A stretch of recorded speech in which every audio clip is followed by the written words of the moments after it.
আসসালামু আলাইকুম প্রিয় চাকরি প্রত্যাশী সবাইকে স্বাগত জানাচ্ছি বিদ্যাবাড়ির পক্ষ থেকে। সাথে আছি আমি সাজ্জাদ হোসাইন। কেমন আছেন সবাই এবং কেমন চলছে আপনাদের প্রস্তুতি? আমরা বলেছিলাম যে প্রাইমারি সহকারী শিক্ষক নিয়োগ প্রস্তুতির জন্য যে সার্কুলার প্রকাশিত হলো গত 5 তারিখ, এই সার্কুলারে A to Z অর্থাৎ নিয়োগ থেকে শুরু করে, নিয়োগের যে সার্কুলার এই থেকে শুরু করে চাকরিতে জয়েনিং পর্যন্ত কিভাবে প্রস্তুতি নেবেন, আবেদন কিভাবে করবেন, কারা আবেদনের ক্ষেত্রে কোন বিষয়গুলোতে সতর্ক থাকবেন, এই সকল বিষয়গুলো নিয়ে আজকে আমরা কথা বলবো। এবং এই লাইভটাতে প্রস্তুতি সংক্রান্ত একটা গুরুত্বপূর্ণ সাজেশন আছে, সেটা হলো আপনার 5 স্টার, 3 স্টার, 2 স্টার এইভাবে রেটিং করা আছে কোন টপিকগুলো কতটা গুরুত্বপূর্ণ তার উপর ভিত্তি করে।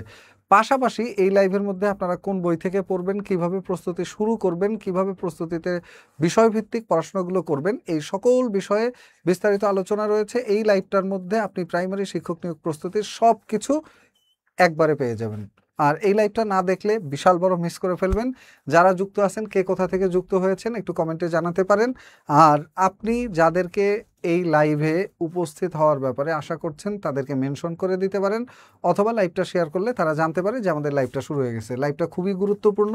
তো চলেন আমরা যেটা শুরু করব। কে কোথা থেকে যুক্ত হয়েছেন? ইশরাত ইভা স্যার কেমন আছেন? আলহামদুলিল্লাহ আমি ভালো আছি।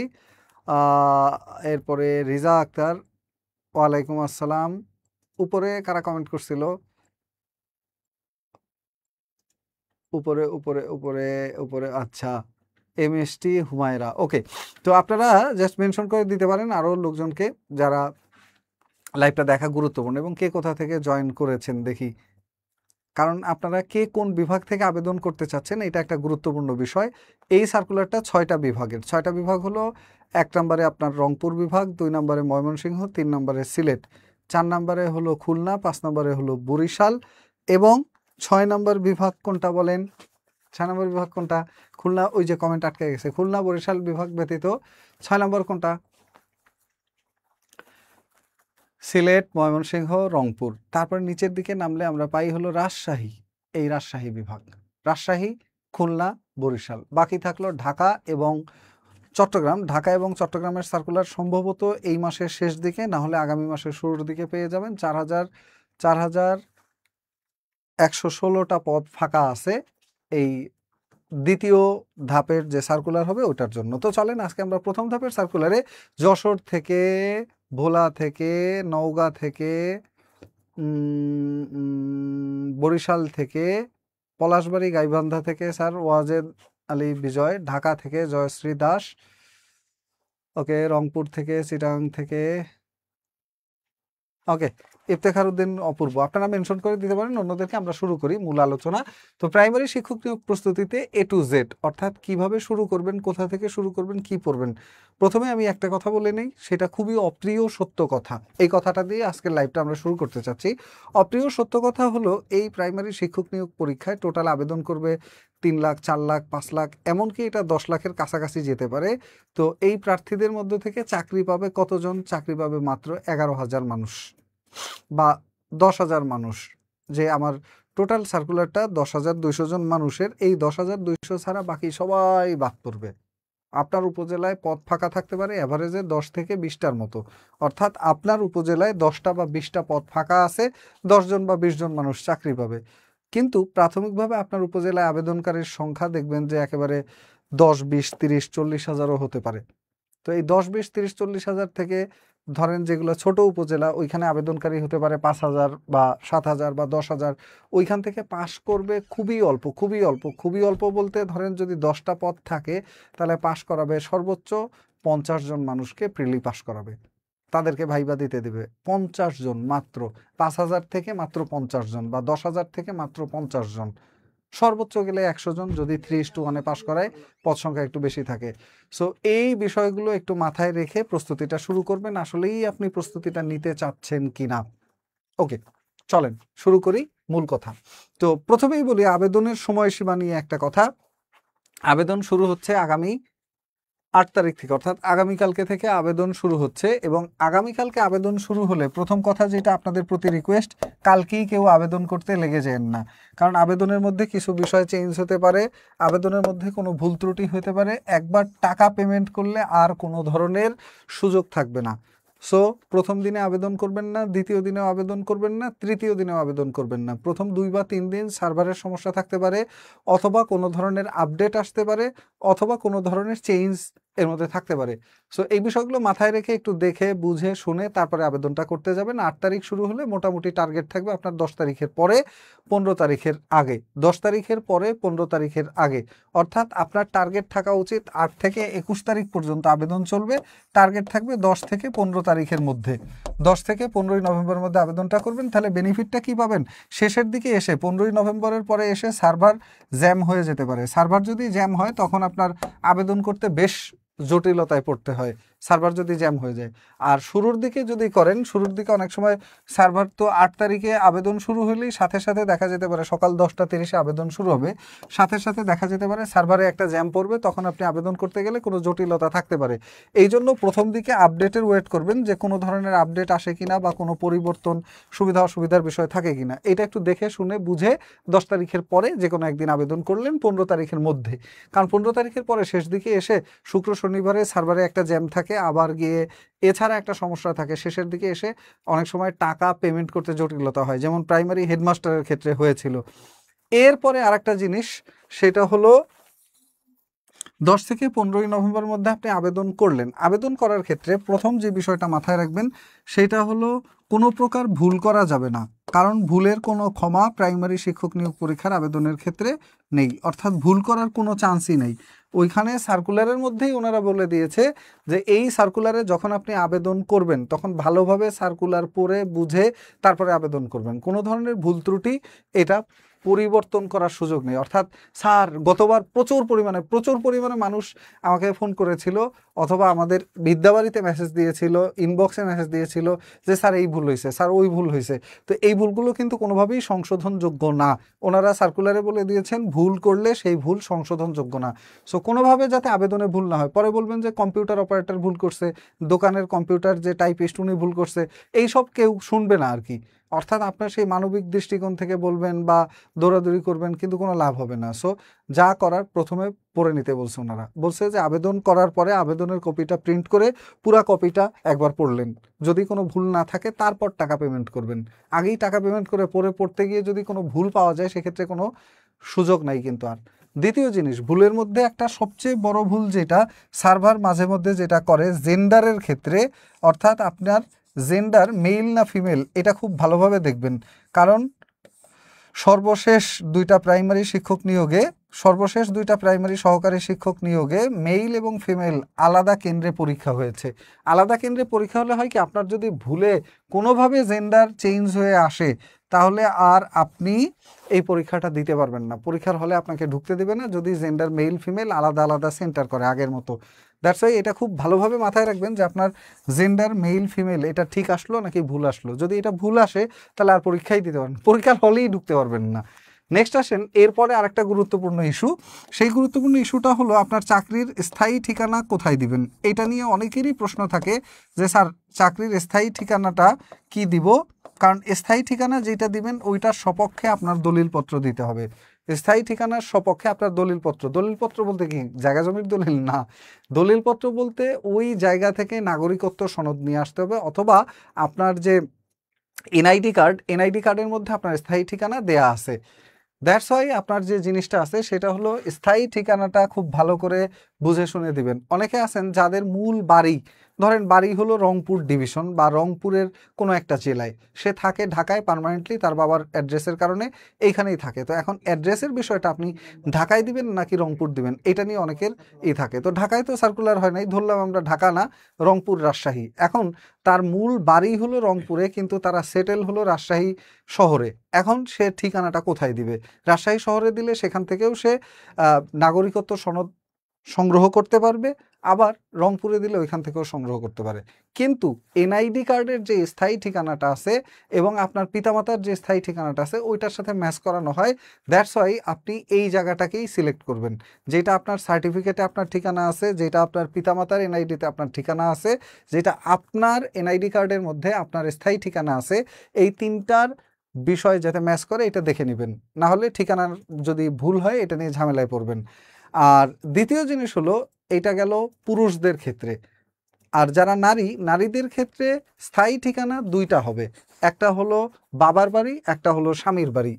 সার্কুলারের মধ্যেই স্পষ্ট করে বলা আছে নারীরা স্বামীর ঠিকানা অথবা বাবার বাড়ির ঠিকানা যে কোনো একটা ঠিকানা ব্যবহার করতে পারবে, যে কোনোটা, এনিওয়ান, যে কোনোটা ব্যবহার করতে পারবেন নারীরা। তো এখন এই দুইটার কোন ঠিকানাটা ব্যবহার করতে হবে বা কোনটা করলে আপনার বেনিফিট বেশি হবে, এই তথ্যটা কোথায় পাবেন? এই তথ্যটা পাবেন হলো উপজেলা প্রাথমিক শিক্ষা অফিসে। উপজেলা প্রাথমিক শিক্ষা অফিসার অথবা সহকারী উপজেলা প্রাথমিক শিক্ষা অফিসার, যাকে আমরা বলি এটিও অথবা টিও, এনাদের কাছে এটার তথ্য থাকে যে আপনার উপজেলায় কতটা পদ ফাঁকা আছে। নাম্বার 2, এটা সম্পর্কে আপনি জেলা প্রাথমিক শিক্ষা অফিসারের কাছেও তথ্য পাবেন। এই অফিসে গেলে আপনাকে হয়তো তথ্য দিবে না, তথ্য সম্পর্কে আপনি জানতে চাইলে এই অফিসের অফিসার না, বরং এই অফিসের যারা কম্পিউটার অপারেটর, এই অফিসের যারা অন্যান্য কর্মকর্তা কর্মচারী আছে তাদের সাথে যোগাযোগ করলে তারা আপনাকে তথ্য বের করে দিতে পারে। তথ্যটা জানলে কি হবে, আপনার মানসিক একটা প্রশান্তি থাকবে যে আমার উপজেলায় 15টা পদ ফাঁকা আছে, 15 পদের বিপরীতে অন্তত যদি 3 গুণ পাশ করায় তাহলে অন্তত 45 থেকে 50 জন মানুষ প্রিলি পাস করবে। আবার যদি আরও বেশি করায় তাহলে আপনার জন্য ইজি হয়। সো এই বিষয়টা একটু তথ্য বের করে তারপরে আপনি আবেদনটা করার চেষ্টা করবেন যে স্বামীর ঠিকানায় এখানে পদ সংখ্যা বেশি নাকি আপনার ঠিকানায় পদ সংখ্যা বেশি। এই পদ সংখ্যাটা খুঁজে বের করে তারপর সিলেক্ট করবেন যে আপনি দুইটার কোন জায়গায় করবেন। পুরুষদের কিন্তু এই সুযোগ নাই, পুরুষদের কিন্তু এই সুযোগ নেই। আর নারীরা যারা আবেদন করবেন স্বামীর ঠিকানায় আবেদন করলে ওই স্বামীর এনআইডির ঠিকানা অনুযায়ী সে ওই ঠিকানাটা পেয়ে যাবে অটো, এটা সার্কুলারেই বলা আছে। সো এটা নিয়ে খুব বেশি হাসেল হবে না। পুরুষদের ক্ষেত্রে দুইটা ঠিকানা ব্যবহার করার সুযোগ নেই, যে কোনো একটা। আবার নারীদের মধ্যে অনেকের কমেন্ট ছিল, স্যার আমি যদি প্রথম ধাপে আমার বাড়ি হলো রাজশাহী এখান থেকে আবেদন করি আর আমার স্বামীর বাড়ি হলো ঢাকা, দ্বিতীয় ধাপে যখন আবার সার্কুলার দিবে তখন কি ঢাকা থেকে আবেদন করতে পারবো? হ্যাঁ, আপনার যদি সার্কুলারে আবেদন করেন এবং টেলিটক সার্ভারে তথ্য জমা থাকে, পরের বার গিয়ে সেই তথ্য ম্যাচ করবে কিনা এটা আমি শিওর না। তবে দ্বিতীয়বারে দেখা যাবে যে এইবার যদি না হয় তখন দ্বিতীয়বারে আবার একটা চান্স নেওয়া যায় কিনা, নেয় কিনা, তখন দেখা যাবে। আপাতত যেটা করতে পারেন সেটা হলো আপনি যে কোনো একটা জায়গা যেটা পাচ্ছেন সেই জায়গা থেকে আবেদনটা করে ফেলবেন। এবং আবেদন করার ক্ষেত্রে অবশ্যই পদ সংখ্যা একটু দেখে নেবেন। পদ সংখ্যা দেখে নেবেন মানে কোনখানে পদ বেশি আছে। তবে এই ক্ষেত্রে একটা জটিলতা আছে, সেই জটিলতার কথা বলে দেই। পদ সংখ্যা বাবার বাড়িতে বেশি দেখে এইখান থেকে আপনি আবেদনটা করে ফেললেন। এখন বাবার বাড়ি থেকে আবেদন করলে যেখান থেকে আপনি আবেদন করবেন, যেই জেলা বা যেই বিভাগ থেকে, ওই জেলা বা বিভাগে আপনার পোস্টিং হবে। যদি নিজ জেলা থেকে করেন তাহলে আপনার নিজ জেলায়, এবং নিজ উপজেলা থেকে করলে নিজ উপজেলায় আপনার পদায়ন হবে। উপজেলায় পদায়ন হলে ধরেন একজনের বাবার বাড়ি হলো নওগাঁ আর শ্বশুর বাড়ি হলো গিয়ে একেবারেই শেষ মাথায় বগুড়া। এখন যদি তার পোস্টিংটা নওগাঁয় দিয়ে দেয় তাহলে তাকে কিন্তু অন্তত প্রথম 2 থেকে 3 বছর নওগাঁতেই চাকরি করতে হবে। সেক্ষেত্রে বাবার বাড়ি নওগাঁ হলে বগুড়ায় এসে চাকরি করার কোনো সুযোগ প্রথমে থাকবে না। 3 বছর পরে হয়তো সুযোগ হতে পারে, সেক্ষেত্রে অনেক হ্যাসেল। প্রাইমারিতে আন্তঃজেলা বদলি মোটামুটি সহজ, কিন্তু জেলার বাইরে যেতে হলে বদলি করাতে মোটামুটি খবর হয়ে যায়। এই জন্য যদি দূরত্ব বেশি হয়, নিজের বাড়ি থেকে শ্বশুর বাড়ির ঠিকানার দূরত্ব যদি বেশি হয়, সেক্ষেত্রে একটু ভেবেচিন্তে এটা দিবেন আবেদনের ক্ষেত্রে কোন জায়গা থেকে আবেদন করবেন। একটা হলো পদ সংখ্যার উপর নির্ভর করবেন। পদ সংখ্যার ক্ষেত্রে যদি কোনো বিষয়ে আপনার পছন্দ হয়ও, সেক্ষেত্রে একটা কথা মাথায় রাখবেন যে আপনি স্থায়ীভাবে বসবাস করেন কোথায়। অর্থাৎ আপনি যদি শ্বশুরবাড়িতে থাকেন স্থায়ীভাবে কিন্তু আবেদন করেন বাবার ঠিকানায় এবং চাকরি ওইখানে আপনাকে পোস্টিং দিয়ে দেয় বাবার ঠিকানায়, তখন কিন্তু বাবার বাড়ি আপনার থাকতে হবে। তখন কিন্তু শ্বশুরবাড়ি থেকে আসা যাওয়া করে চাকরি করা টাফ হয়ে যাবে। এই বিষয়গুলো মাথায় রেখে আবেদন করবেন আপুরা। আর পুরুষদের ক্ষেত্রে খুব বেশি হ্যাসেল নেই, স্থায়ী ঠিকানাটা ঠিক রেখে আবেদন করতে পারেন। এরপরে আরেকটা কথা বলবো, সেটা হলো অনেকেরই একটা সমস্যা থাকে যে আমার এনআইডি কার্ড এবং আমার হলো সার্টিফিকেট, এই দুইটার মধ্যে নামের পার্থক্য আছে। ধরেন এনআইডি কার্ডে লেখা আছে মোহাম্মদ সজল আর ওইখানে লেখা আছে আপনার সার্টিফিকেটে মোহাম্মদ গজল। এখন সজল আর গজল যে একই ব্যক্তি এটা প্রমাণ করার আপনার হাতে কোনো অপশন কিন্তু থাকবে না ভাইবার সময়, পরে জটিলতায় পড়তে পারেন। এই জন্য আপনি যেটা চেষ্টা করবেন যে আপনার সার্টিফিকেটের যেই নাম এবং এনআইডি কার্ডের যেই নাম, এই দুইটা নাম যাতে একই থাকে। আর যদি এটার কোনো জটিলতা থাকে, মনে হয় যে এটা নিয়ে আপনার মনের মধ্যে খুঁতখুঁতি থেকে যাবে, তাহলে আপনার উপজেলা নির্বাচন অফিসে যাবেন, গিয়ে আপনার যে এনআইডি কার্ডটা এটা সংশোধনের জন্য আবেদন করবেন। এই কাজটা আপনার জন্য অনেক সহজ হবে। এনআইডি কার্ড সংশোধন করার জন্য যেটা যাবেন এনআইডি কার্ডটা সংশোধন করাটা সহজ, সার্টিফিকেট সংশোধন করতে গেলে অনেক হ্যাসেল এবং আস্তে আস্তে আপনার প্রাইমারির পরীক্ষাও শেষ হয়ে যেতে পারে। এই জন্য মোটামুটি সার্টিফিকেটের নামের সাথে মিলিয়ে আপনি কম্পিটিশনটা দিবেন, আবেদনটা দিবেন যে আমি আমার সার্টিফিকেটের নাম অনুযায়ী এনআইডি কার্ডের নাম পরিবর্তন করতে চাই। আর 2 নম্বর কথা হলো, যদি আপনার পিতামাতার আইডি কার্ডে আপনার সার্টিফিকেটে নামের যে বানান আছে পিতামাতার আইডি কার্ডে নামের ওই বানান নেই, সেক্ষেত্রে খুব বড় কোনো হ্যাসেল হবে না, ইভেন কোনো সমস্যাই হবে না। কিন্তু যদি এরকম হয় যে আপনার সার্টিফিকেটে লেখা আছে আপনার পিতার নাম আব্দুল খালেক আর আপনার পিতার এনআইডি কার্ডে লেখা আছে তার নাম আব্দুল মালেক, সেক্ষেত্রে ঝামেলা হবে, মানে ভিন্ন ভিন্ন ব্যক্তি বোঝা গেলে। বাট একই ব্যক্তির নামের বানানে ভুল, স্পেলিং ভুল বা অন্য টুকটাক ভুল, এই ক্ষেত্রে কোনো সমস্যা নেই। এই ক্ষেত্রে এটা নিয়ে কোনো প্রেশারই নেওয়ার প্রয়োজন নেই। যদি জটিল কোনো সমস্যা থাকে বা বড় কিছু হয়, সেই ক্ষেত্রে আগেই আবেদন করে একটু চেঞ্জ করার চেষ্টা করবেন। এবং আবেদনটা করবেন কোথায়? আপনার নিজ উপজেলা যেটা আপনার স্থায়ী ঠিকানা দিতে যাচ্ছেন, ওই উপজেলা নির্বাচন অফিসে গেলে ওনারা আপনাকে বুদ্ধি দেবে কিভাবে আবেদন করবেন, কী কী কাগজপত্র লাগে, অথবা কম্পিউটার দোকান থেকে বাংলাদেশের যে কোনো স্থান থেকে আপনি আবেদনটা করতে পারবেন। স্যার বিগত প্রশ্ন কি পড়বো, বিগত প্রশ্ন কি, এতগুলো কমেন্ট করার দরকার? আমি তো বলছি যে আপনার একেবারে A to Z সার্কুলার থেকে, আমি তো কেবল সার্কুলার নিয়ে কথা বলছি, সার্কুলার প্রস্তুতি, পড়াশোনা কোথা থেকে শুরু করবেন, কোথায় গিয়ে শেষ করবেন, কিভাবে জয়েন করবেন, জয়েন করার দিন কোন কাপড় চোপড় পরে যাবেন, সবই বলবো। তারপরে একই কমেন্ট বারবার করার দরকার, আমি তো বললাম এগুলো বলবো। A to Z বলতে কি বোঝায়? A to Z বলতে সব বোঝায়, একেবারে শুরু থেকে শেষ পর্যন্ত যা যা আছে সব, একেবারে শুরু থেকে শেষ পর্যন্ত যা আছে সব। তারপরে একই কমেন্ট কেন করেন? যেটা যখন বলতেছি ওইটা সম্পর্কে প্রশ্ন থাকলে বলেন, না হলে শুনতে থাকেন, আমরা শেষে সামনে আসতেছি। স্যার আমার এনআইডি কার্ডে জায়েদা বেগম আর এনআইডি কার্ডে আর সার্টিফিকেটে জায়েদা আক্তার বেগম, খুব বেশি সমস্যা হবে না। এবং এইটা আপনার সার্টিফিকেটে যে নাম আছে সেই অনুযায়ী আপনি এনআইডি কার্ডেরটা চাবেন, ওইটা গিয়ে বললে তারা করে দেবে। বয়সের পার্থক্য যদি 2, 4, 6 মাস থাকে সেটা সহজে আপনাকে করে দিবে, কিন্তু যদি খুব বেশি পার্থক্য থাকে, ওই দিন আমাকে একজন রাতে ফোন করছে, রাত 11:30টার দিকে আপনার ফোন করে বলছে যে আমার এনআইডি কার্ডে বয়সটা সংশোধন করতে হয়, এটা কি পারবো স্যার? তা বলছে পারবেন। বলছে কত বছর পার্থক্য আছে? বলছে 8 বছর। এটা কি দিবে আপনার মনে হয় 8 বছর পার্থক্য? এটা সর্বোচ্চ 1 মাস, 2 মাস, 6 মাস, সর্বোচ্চ 1 বছর পর্যন্ত, এর থেকে বেশি নিতে হলে অনেক টাফ আছে, এই হ্যাসেলে না যাওয়াই ভালো হবে। তো আসেন নেক্সট যেটা নিয়ে কথা বলবো, এটা গেল আবেদনের শুরু শেষ, আবেদনের মধ্যে গুরুত্বপূর্ণ বিষয়। এবং বয়স সীমা নিয়ে প্রত্যেকের প্রশ্ন থাকে যে আমার বয়স এত তারিখ, আমার বয়স এত তারিখ, তা আমি কি করব? যাদের বয়স 30/11/2025, 30/11/2025 এই তারিখে, অর্থাৎ 30 নভেম্বর 2025 তারিখে, 30 নভেম্বর 2025 স্যার, আমার প্রিয় স্যার সাজ্জাদ স্যার, তার জন্য 18তম নিবন্ধনে চাকরি হয়েছে, মোহাম্মদ আনোয়ার উদ্দিন, ওয়েলকাম, শুভকামনা। আপনাদের চাকরি হলে ভালো। ভয় পেয়ে গেছি স্যার, আমি নিজেও ভয় পেয়ে গেছি, আমি নিজেও ভয় পেয়ে গেছি। হ্যাঁ, তো মূল যেই জিনিসটা, স্যার আমার এনআইডি কার্ডে বাংলা বানান ভুল, আমি তো বললাম আকার, রসিকার, ফোঁটা, কমা, ডট, এইসব হাবিজাবি নিয়ে কোনো ঝামেলা হবে না। তো তারপর যেটা আছে 30/11/2025 এই তারিখে যদি আপনার বয়স কিসের মধ্যে থাকে? 32 বা তার থেকে কম এবং 21 বা তার থেকে বেশি, অর্থাৎ 21-এর উপরে 32-এর নিচে যদি আপনার বয়স থাকে। এখন 32 বছর একদিনও যদি আপনার বয়স হয় তাহলে আর আপনি আবেদন করতে পারবেন না। কারো বয়স যদি 32 বছর একদিন হয়, অথবা কারো বয়স যদি 20 বছর 366 দিনের পরিবর্তে বা 65 দিনের পরিবর্তে ধরেন 20 বছর 364 দিন, সেও আবেদন করতে পারবে না। অথবা যার বয়স 32 বছর একদিন, সেও আবেদন করতে পারবে না। তাহলে আবেদন করতে পারবে কে? যার বয়স 30 তারিখ পর্যন্ত 32 বছর পূর্ণ হয়েছে, 32 বছর একদিন হয়নি, তারা প্রত্যেকে আবেদন করতে পারবেন। আরও সহজে যদি আপনি আপনার বয়সটা হিসেব করতে চান যে এই 30 তারিখে আপনার বয়স কত দিন, কত বছর, কত মাস, এটা বের করার জন্য আপনার মোবাইলের প্লে স্টোর আছে, গুগল প্লে স্টোর, এই প্লে স্টোরে ঢুকলে একটা অ্যাপস পাওয়া যায়। প্লে স্টোরে ঢুকে একটা অ্যাপস নেবেন, সেটা হলো এজ ক্যালকুলেটর। বয়স হিসাবের যে ক্যালকুলেটর আছে, এজ ক্যালকুলেটর, এই এজ ক্যালকুলেটর বা বয়স ক্যালকুলেটর যদি আপনি ডাউনলোড করেন, এইখানে শুধু আপনার জন্ম তারিখটা লিখবেন, ব্যাস ইন ডিটেলসে চলে আসবে যে 30 নভেম্বর 2025 আপনার কত তারিখ, মানে কত বছর, কত মাস, কত দিন, ব্যাস সহজ কথা, একেবারে সহজে বলে দিলাম এক কথায়। সেটা হলো আপনার বয়স যদি 32 বছর একদিনও হয় তাহলে আর আপনি আবেদন করতে পারবেন না। এইটা যদি 30 তারিখের পরের দিন হয় আপনার বয়স 32, তাহলে সমস্যা নেই।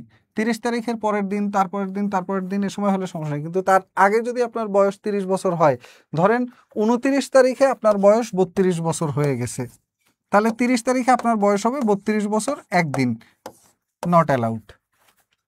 29 তারিখে যাদের বয়স 32 বছর হয়ে গেছে তারা নট অ্যালাউড। এইখানে আমার মনে হয় কর্তৃপক্ষ ওনারাও ভুল করতে পারে, এটা একটু মাথায় রাখবেন। আর বয়সের জন্য এস ক্যালকুলেটরটা ডাউনলোড করে দিবেন, তাহলে কাজ শেষ। এখন আসেন শিক্ষাগত যোগ্যতা। শিক্ষাগত যোগ্যতার ক্ষেত্রে বলা আছে কোনো স্বীকৃত বিশ্ববিদ্যালয় হতে অনন্য দ্বিতীয় শ্রেণী বা সমমানের সিজিপিএ সহ 4 স্কেলে 2.25। 4 স্কেলই সাধারণত হয় আমাদের এইখানে। সিজিপিএ অনার্সের ক্ষেত্রে বা ডিগ্রির ক্ষেত্রে এটা 2.25ই হয়, 4 স্কেলে হয়। 4 স্কেলে 2.25, 4 স্কেলে 2.25। এরপরে 5 স্কেল যদি থাকে সেক্ষেত্রে 2.8। 5 স্কেল সাধারণত আমাদের ছিল এসএসসি এইচএসসিতে। 5 স্কেল অনার্সে বা ডিগ্রিতে খুব কম, রেয়ার, নেই বললেই চলে। ওইখানে আপনার মোটামুটি 2.25 থাকলেই যথেষ্ট, 2.25 হলেই যথেষ্ট। এরপরে শিক্ষা জীবনে যদি কারো কোনো স্তরে তৃতীয় বিভাগ থাকে, অর্থাৎ 2.25-এর নিচে যদি কারো পয়েন্ট থাকে, আর গ্রেড সিস্টেমে ওইটা, আর আগের দিনের যে সিস্টেম ছিল শ্রেণী বা ক্লাস, সেইখানে ফার্স্ট ক্লাস বা সেকেন্ড ক্লাস ব্যতীত যদি কারো থার্ড ক্লাস বা তৃতীয় বিভাগ থাকে তাহলে তারা আবেদন করতে পারবে না, তাহলে তারা আবেদন করতে পারবে না। আসসালামু আলাইকুম, আমার এনআইডি কার্ড বাবার বাড়িতে আর শ্বশুরবাড়ি উপজেলা, বাবার বাড়ি আলাদা, আমি কি পারবো শ্বশুরবাড়ি থেকে? আমি তো বলছি যে শ্বশুরবাড়ি বাবার বাড়ি যে কোনো বাড়ি থেকে আবেদন করতে পারবেন। তৃতীয় শ্রেণী অথবা সমমানের সিজিপিএ অর্থাৎ 2.25-এর কম, 2.25 2.24 পর্যন্ত এটা গ্রহণযোগ্য না, আর এর থেকে উপরেরটা গ্রহণযোগ্য। ব্যাস এটা হলো সহজ কথা। আর ওই 5 স্কেলে 2.8 অর্থাৎ 2.7 থাকলে সেটাও গ্রহণযোগ্য না, বা এর থেকে নিচে থাকলে গ্রহণযোগ্য না। এইটা বা এর থেকে নিচে, এইটা বা এর থেকে নিচে 5 স্কেলে, আর এটা হলো 4 স্কেলে। ব্যাস এইটুকু মাথায় রাখবেন। তো মোটামুটি আমার মনে হয় সবাই আবেদন করতে পারবেন। আর বয়স সীমার ক্ষেত্রে আরেকটা কথা, 30 নভেম্বর ধরে বয়সটা হিসাব করা হবে। এখন আসেন পরীক্ষা পদ্ধতি। পরীক্ষা পদ্ধতি অনেকেরই কথা হলো ওইখানে লেখা আছে স্যার লিখিত পরীক্ষা। তো লিখিত পরীক্ষা লেখা হলে সেক্ষেত্রে কি হবে? এই বিএসএস 2.61 ইজিলি আবেদন করতে পারবেন। 2.25 আমি বলছি, 2.61 এটা পারবো কি পারবো না এটা কমেন্ট করা লাগে কোনো কথা? এটা এইটুকু কি বুদ্ধি আপনার নাই? 2.25-এর থেকে 2.6 বেশি না কম, এটা আপনি বোঝেন না? তো নেক্সট আসেন যেটা বলছি পরীক্ষা পদ্ধতি। পরীক্ষা পদ্ধতির সম্পর্কে, পরীক্ষা অনেকেই বলছে স্যার লিখিত পরীক্ষা মানে কি খাতা দিবে লিখতে হবে? না, পরীক্ষা ডিরেক্ট এমসিকিউ টাইপ পরীক্ষা, এটা বলাই আছে এবং সবসময় এইভাবেই হয়ে আসছে। এই পরীক্ষাটা নেয় DPE, directorate of primary education বা প্রাথমিক শিক্ষা অধিদপ্তর। ওরা সবসময়ই এমসিকিউ টাইপ পরীক্ষা নেয় এবং এমসিকিউ টাইপ এই পরীক্ষার নামই হলো লিখিত পরীক্ষা। এই পরীক্ষায় নাম্বার হলো 90 এবং পরীক্ষায় ভাইবা নাম্বার হলো 10। এইখানে বলা আছে সর্বনিম্ন পাস মার্ক 50%, কিন্তু এইখানে একটা কথা খুব ভালো করে বুঝে নেন। সর্বনিম্ন পাস মার্ক 50% মানে হলো এখানে কথা বলা আছে সর্বনিম্ন, অর্থাৎ 50%-এর কম পেলে আপনি পাস করেন নাই, আপনি ফেল। 50% কমেন্ট, আর কোনো কমেন্টই করবো না স্যার, একটু দেখেও না, ধুর স্বপ্নামণি। আচ্ছা, কি হয়েছে স্যার? দ্বিতীয় ধাপেও বয়সসীমা সেম থাকবে নাকি চেঞ্জ হবে? না, দ্বিতীয় ধাপে আবার যেই মাসে সার্কুলার দিবে ওই মাসের হিসাব ধরবে, যেই মাসে সার্কুলার দিবে ওই মাসের হিসাব ধরবে। তো এরপরে আসেন সর্বনিম্ন 5 নম্বর 50% মানে হলো 90-এর মধ্যে ন্যূনতম 45 পেতেই হবে, এর কম পেলে আপনি পাস না, আপনি ফেল, আপনি বাদ হয়ে যাচ্ছেন। তবে যদি এরকম হয় যে উপজেলায় একজনও পাওয়া যায় না, সেক্ষেত্রে হয়তো পাস করায়ও নিতে পারেন। এটা হলো সর্বনিম্ন পাস মার্ক 50%। তবে 45 পেলেই যে ভাইবা দিতে পারবেন এটা কিন্তু নিশ্চিত না, এটা হলো সর্বনিম্ন নাম্বার। কারণ আমি আগেই বলেছি, ধরেন আপনার উপজেলায় যদি পদ ফাঁকা থাকে 15টা, ওনারা যদি চায় প্রতি একজনের বিপরীতে বা একটা শূন্য পদের বিপরীতে 3 জনকে ভাইবা দেওয়ার সুযোগ দিবে, যেটাকে বলা হয় 1:3 রেশিও। 1:3 রেশিওতে আসলে 15 জনের বিপরীতে ভাইবা দিতে পারবে 45 জন। কিন্তু দেখা গেল আপনার উপজেলায় যারা পরীক্ষা দিয়েছে তার মধ্যে অন্তত 500 জন মানুষ 45-এর উপরে নাম্বার পেয়েছে, তা এখন কি ওনারা 500 জনের ভাইবা নিবে? জি না। ওইখানে বলা আছে সর্বনিম্ন পাস নাম্বার 50%। তো 50%-এ পাস করাতেও পারে, নাও করাতে পারে। স্যার কম্পিউটার বিষয় কি বাদ যাবে?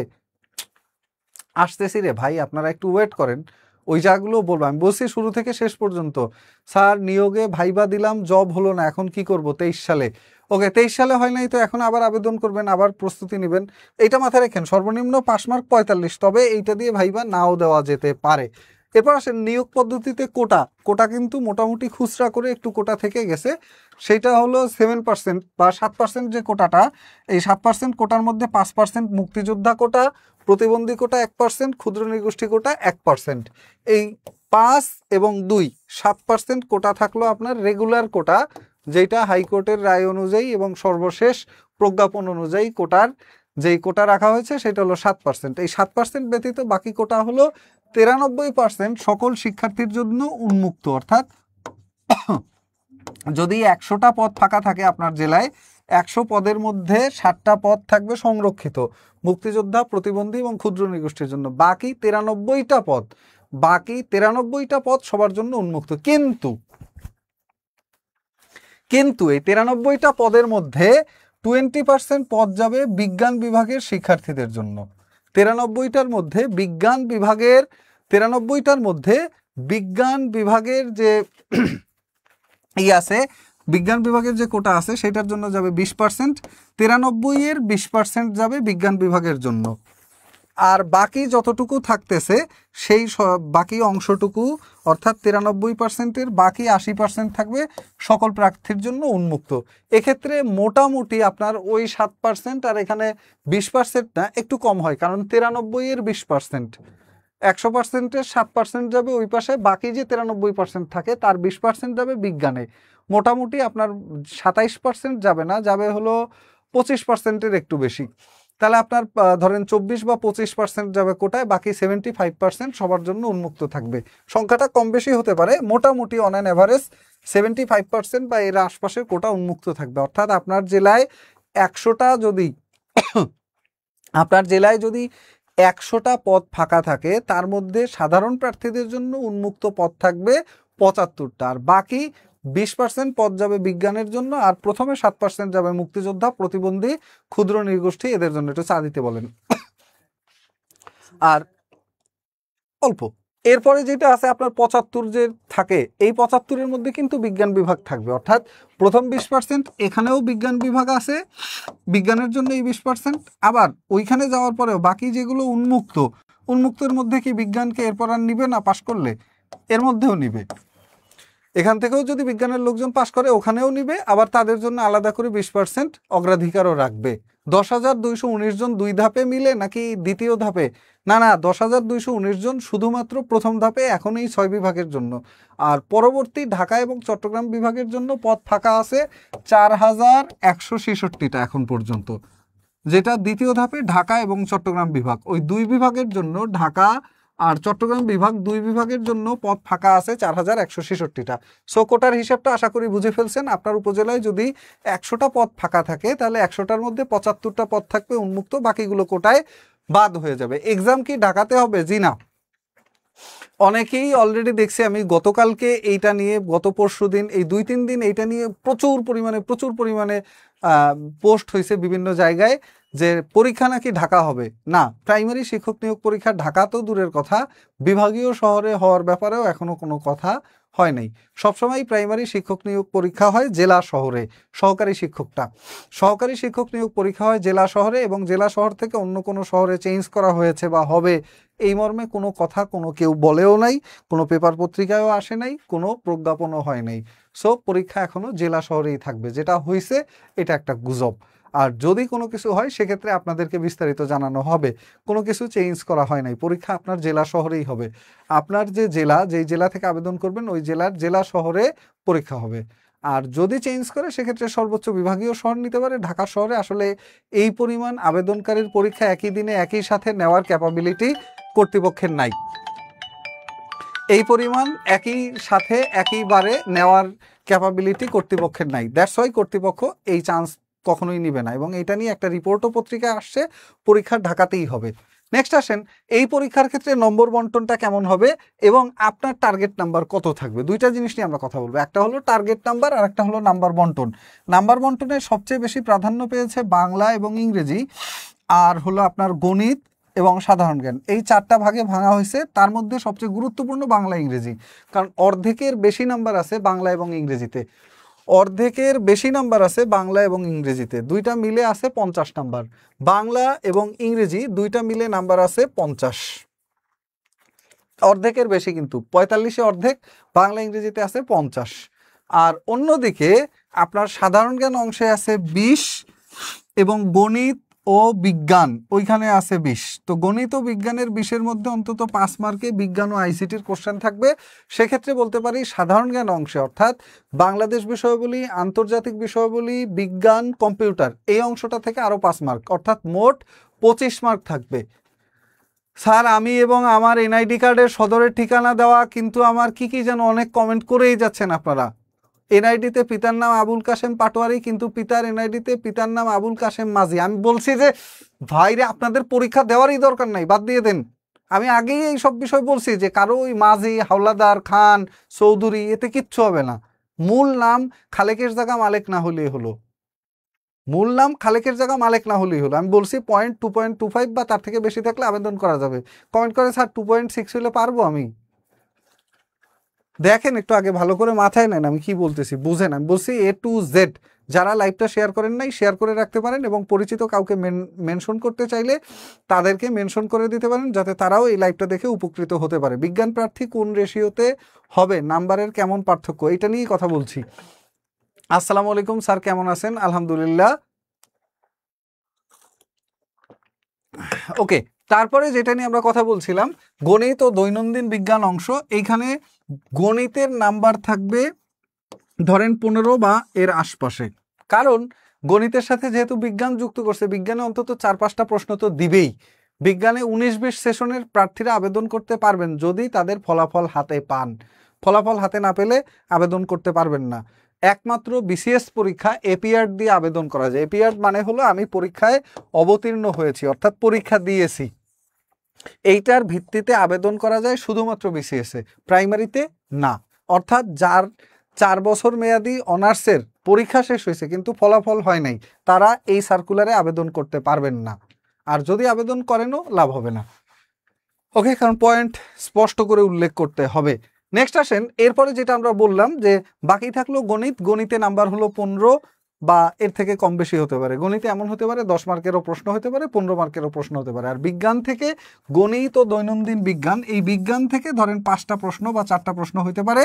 আর বাংলাদেশ আন্তর্জাতিকে 20টা প্রশ্ন। এই মোট বললাম 25 মার্ক, আর বাংলা ইংরেজিতে 50 মার্ক। এই 50 আর 25 75, 50 আর 25 75 মার্ক। বাকি থাকলো কত? 15 হলো গণিতের মার্ক। আর বাদ বাকি মৌখিক পরীক্ষায় নাম্বার হলো 10। মৌখিক পরীক্ষার যে 10 নাম্বার, এইটার মধ্যে গতবার মৌখিক পরীক্ষার নাম্বার ছিল 25 গতবার। তার আগে থাকতো মৌখিক পরীক্ষায় নাম্বার 20।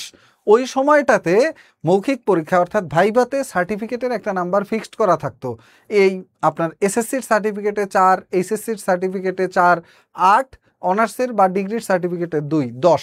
এই 10 মার্ক ফিক্সড করা থাকতো, কিন্তু বর্তমানে এই 10 মার্ক ফিক্সড করা নাই। অর্থাৎ সার্টিফিকেটে কোনো পয়েন্টের হিসেব নিকাশ নাই, সার্টিফিকেটের কোনো হিসেব নিকাশ ভাইভায় নাই। ভাইভায় আপনি যা পরীক্ষা দিবেন তাই হবে আপনার নাম্বার।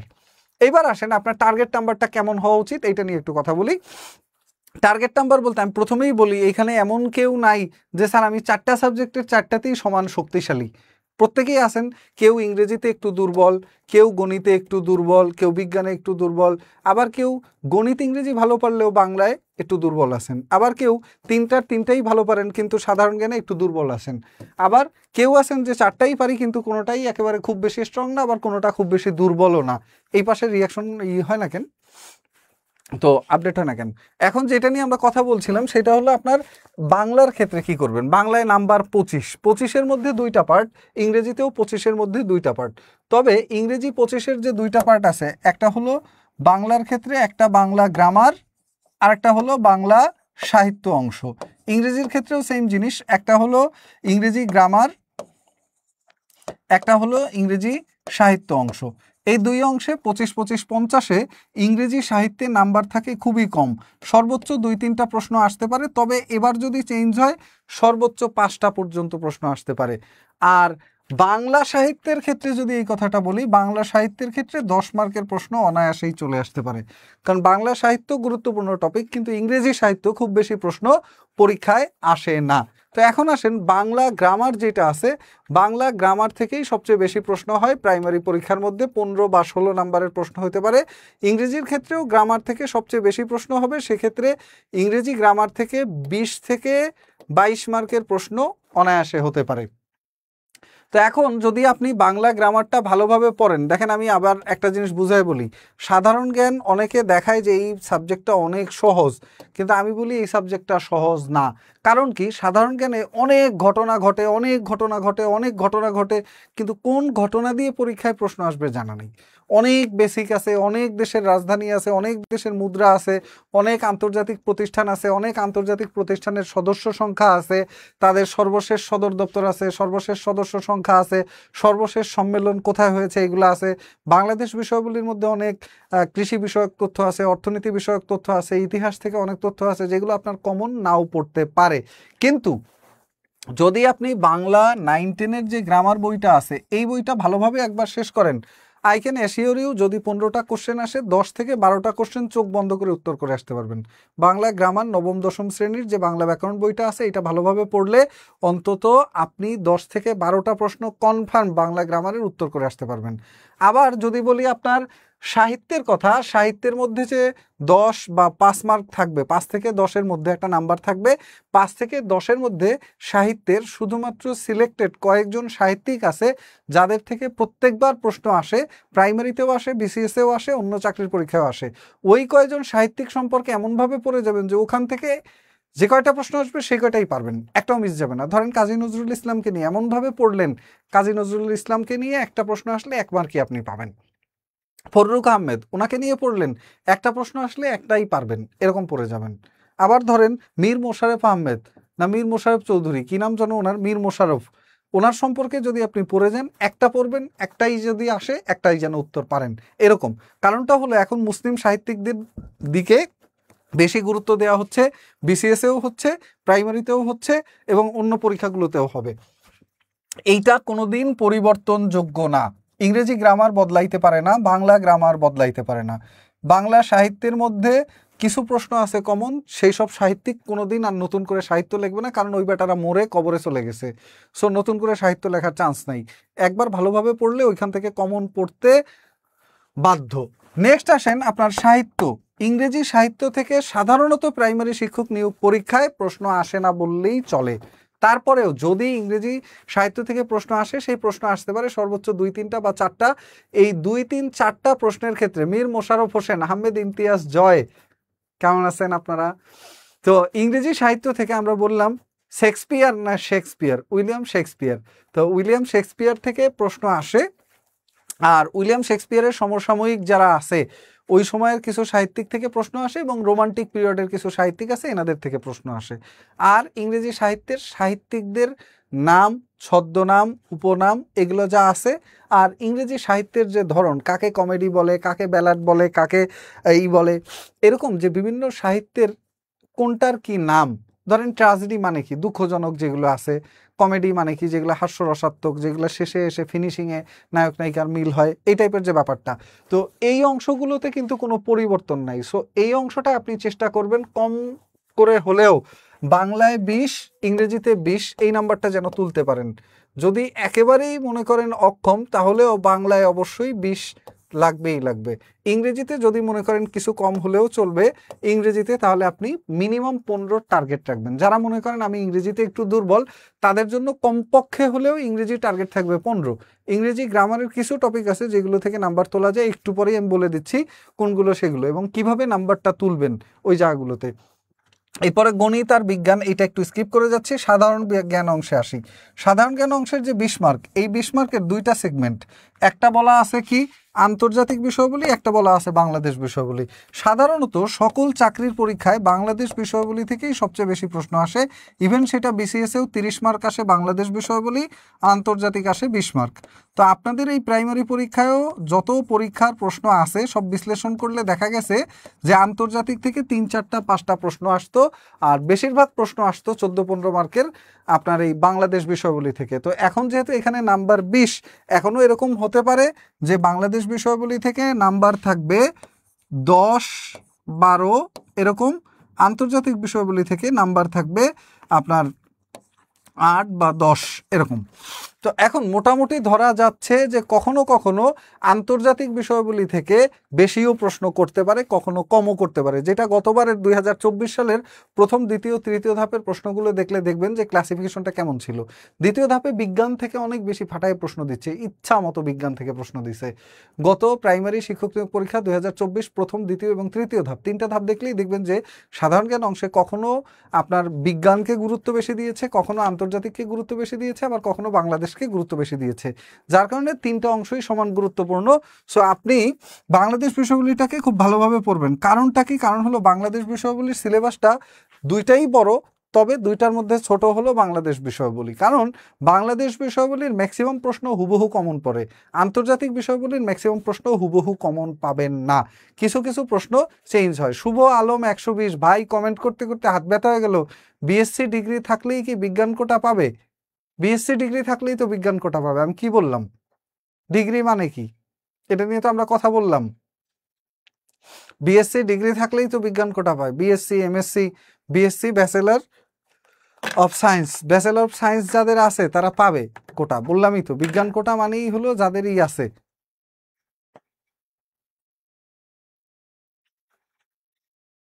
বিএসসি পড়ছেন আর বিএসসি বিজ্ঞান কোটা কিনে এটা জানেন না, কমেন্ট করতে করতে এর মধ্যে হাত ব্যথা করে ফেলছেন। উপজেলায় কয়টি পোস্ট আছে কিভাবে এটি জানতে পারবে? একটু আগেই বলা আছে, লাইভটা শেয়ার করে রাখেন, শুরু থেকে আবার দেখেন, তাহলে দেখতে পারবেন। বিস্তারিত সবকিছু একেবারে একটু একটু করে বলতেছি। তো এরপরে আমি বলছি যে এটার তথ্য পাবেন উপজেলা প্রাথমিক শিক্ষা অফিস নামে একটা অফিস আছে, উপজেলার যে অফিসগুলো ওইখানে ঢুকলেই পাবেন এই অফিসটা। ওইখানে গেলে অফিসার আপনাকে তথ্য দিবে না, তবে কম্পিউটার অপারেটর বা অন্যান্য যারা অফিসের লোকজন আছে ওনাদেরকে ধরে টরে আপনি তথ্যটা বের করতে পারবেন। তবে আমার মতে এটা সার্কুলারের সাথেই বলে দেওয়া উচিত ছিল যে অমুক উপজেলায় অমুক কয়টা পদ ফাঁকা আছে। দেখা যেমন কোনো উপজেলায় যদি একটা পদও ফাঁকা না থাকে, ওই উপজেলা থেকে যেই প্রার্থীটা আবেদন করবে ওর আবেদনটা বৃথা, ওর পড়াশোনাটা বৃথা, কারণ পদ ফাঁকা নাই মানে ওর চাকরি হবে না, তাই না? শারীরিক শিক্ষার পদ ফিরে পাওয়ার জন্য মামলা করলে কি সার্কুলার আটকে যাবে? না রে ভাই, আপনি পড়ার কাজ করেন, সার্কুলার আটকাবে না। এরকম আটকাবে কেন?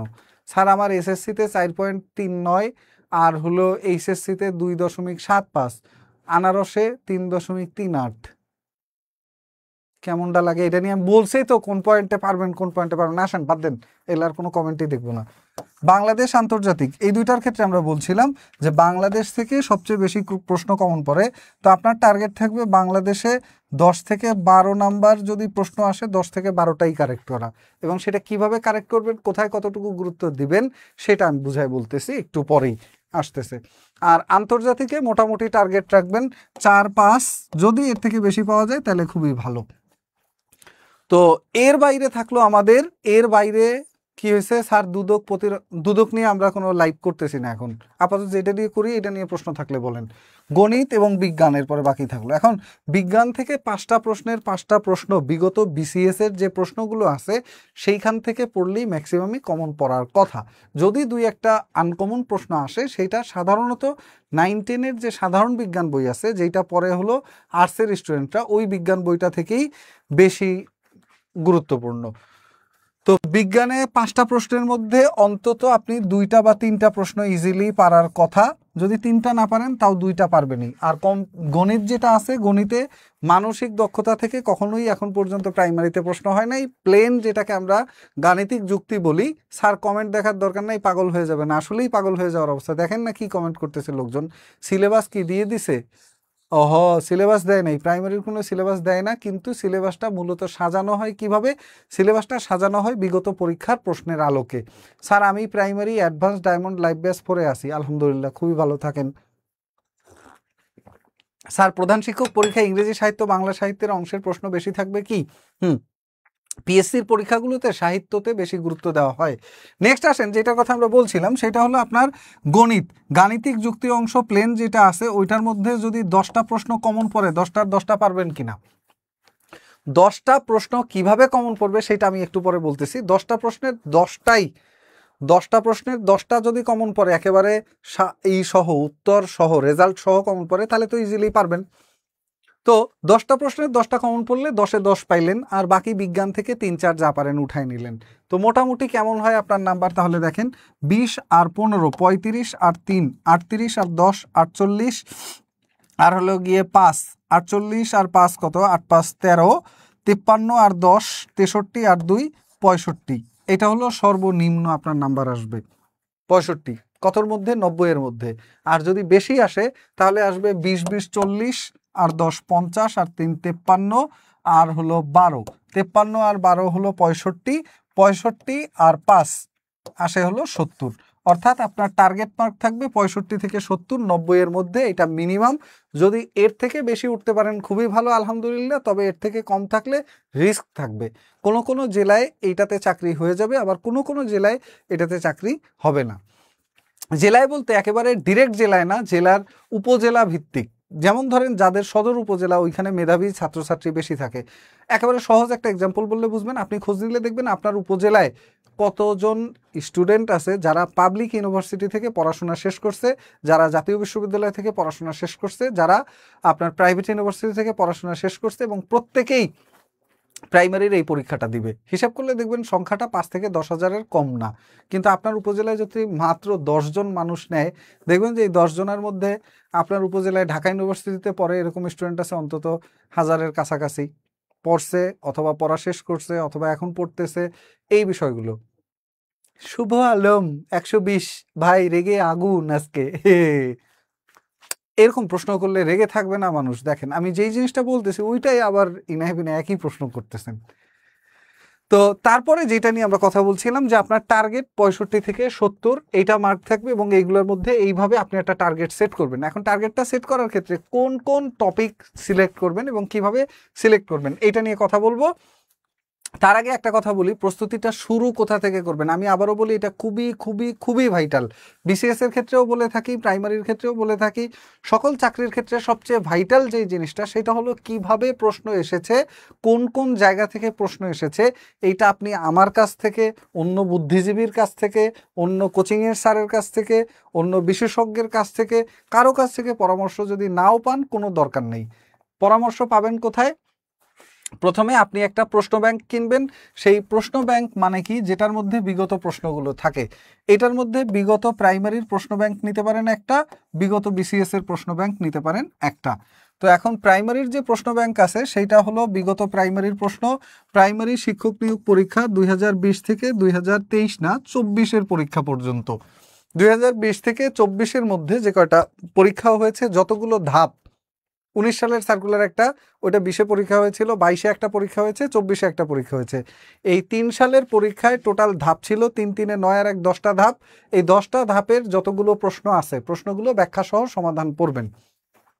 বিসিএস এর ক্ষেত্রে 35 থেকে 49তম, সর্বশেষ যেই বিসিএস গুলো এই এক বছরে 3টা নতুন বিসিএস হয়ে গেছে, 35 থেকে 49তম বিসিএস পর্যন্ত বিসিএস এর যে প্রশ্নগুলো আছে 200 মার্ক, এই 200 মার্কের প্রশ্নগুলো ব্যাখ্যা সহ ভালোভাবে পড়বেন। এখন 200 মার্কের সব কি পড়বেন? জি না, 200 মার্কের সব পড়বেন না। আপনারা 200 মার্কের মধ্যে নৈতিকতা নামে একটা অংশ আছে, এইটা চাইলে স্কিপ করে যাইতে পারেন। 200 মার্কের মধ্যে আর আপনারা যেটা স্কিপ করতে পারেন, ইংরেজি সাহিত্য পুরোপুরি স্কিপ করতে পারেন, কারণ আপনার যতটুকু লাগবে ততটুকু সংক্ষেপে বিস্তারিত আপনি একেবারে সিলেক্টেড সাহিত্যিক থেকে পড়তে পারবেন। অথবা যদি ইংরেজি সাহিত্য এখান থেকে পড়েন তাহলে লস নাই। এর বাইরে যেটা আপনি চাইলেই বাদ দিয়ে দিতে পারবেন সেটা হলো মানসিক দক্ষতা, এইটা আপনার প্রাইমারির জন্য প্রয়োজন নাই, এই অংশটা আপনি স্কিপ করে যাবেন। নৈতিকতা সুশাসন স্কিপ করে যাবেন। কম্পিউটার অংশ প্রাইমারির জন্য আপনার বিসিএস এর যে কঠিন কঠিন কম্পিউটার প্রশ্ন এগুলো পড়ার দরকার নাই, চাইলে স্কিপ করে যেতে পারেন। তবে বিজ্ঞান বিগত প্রশ্ন থেকে অবশ্যই পড়তে হবে, কারণ বিজ্ঞানের যে প্রশ্ন বেশি আসে, 4টা 5টা প্রশ্ন আসে। ওই 4টা 5টা প্রশ্নের যদি 2টা মিস করেন তাহলে 2 মার্ক হাতছাড়া হয়ে গেল। আর প্রাইমারিতে সাধারণত 1 2 3 4 5 মার্ক এগুলো অনেক বেশি মার্ক, অনেক সময় দেখা যায় আধা মার্কের কারণে চাকরি হয় অথবা চাকরি মিস যেতে পারে, এটা একটু মাথায় রাখবেন। তো এই টপিকগুলো আপনি স্কিপ করে যেতে পারেন, এই টপিকগুলো চাইলে পড়তেও পারেন, নাও পড়তে পারেন, তবে আমি বলবো পড়ার দরকার নেই যদি শুধু প্রাইমারির জন্য প্রস্তুতি নেন।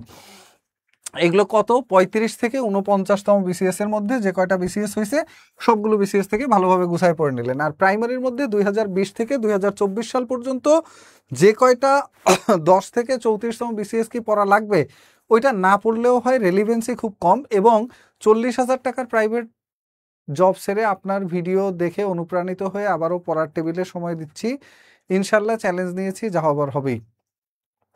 Best of luck. চ্যালেঞ্জ নিলে আসলেই কিছু হওয়ার মতো হয়, এবং আমিও যখন চাকরি ছেড়েছিলাম, নিবন্ধনের চাকরি, নিবন্ধন দিয়ে চাকরি নিয়েছিলাম কলেজের লেকচারার হিসেবে।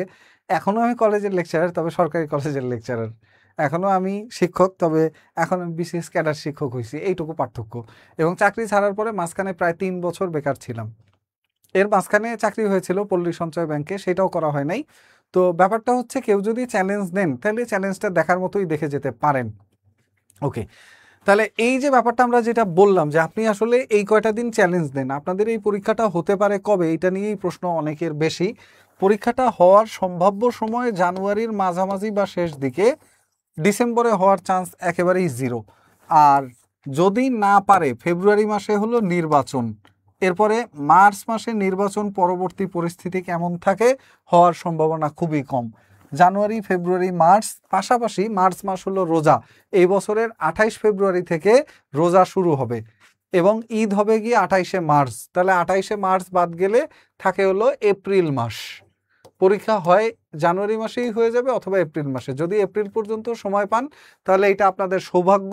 আর যদি মার্চ মাসে পরীক্ষা হয়ে মানে জানুয়ারি মাসে পরীক্ষা হয়ে যায়, সেক্ষেত্রে সময় পাবেন মাত্র 3 মাস। স্যার, আপনাদের বিদ্যাবাড়ির প্রাইমারির জন্য যে ডাইজেস্ট বইটি আপনারা বিজ্ঞাপন দিচ্ছেন সেটা কিনলে প্রধান শিক্ষক, সহকারী শিক্ষকের জন্য যথেষ্ট হবে? যথেষ্ট হবে, তবে ওইটা ভালোভাবে পড়তে হবে যে ওই বইয়ের মধ্যে থেকে কোনো প্রশ্ন যাতে আপনার মিস না যায়। স্যার, চাকরি পেতে ঘুষ লাগে, এটা কি সত্য?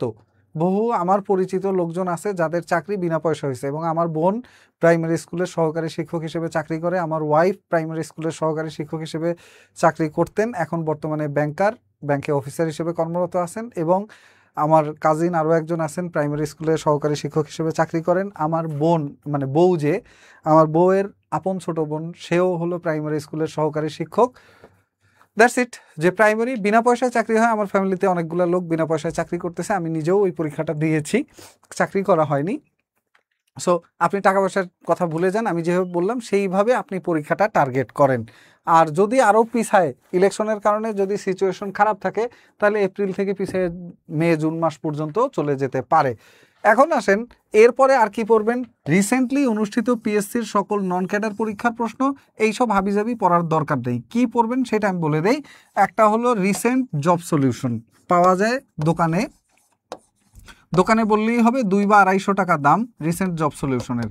এই রিসেন্ট জব সলিউশনের মধ্যে আপনার 2024 এবং 2025 সালে যেইগুলো পরীক্ষা হয়েছে, চাকরির পরীক্ষা, এই পরীক্ষাগুলোর প্রশ্নগুলো ভালোভাবে পড়লে এখান থেকেও অনেক প্রশ্ন হুবহু কমন আসবে।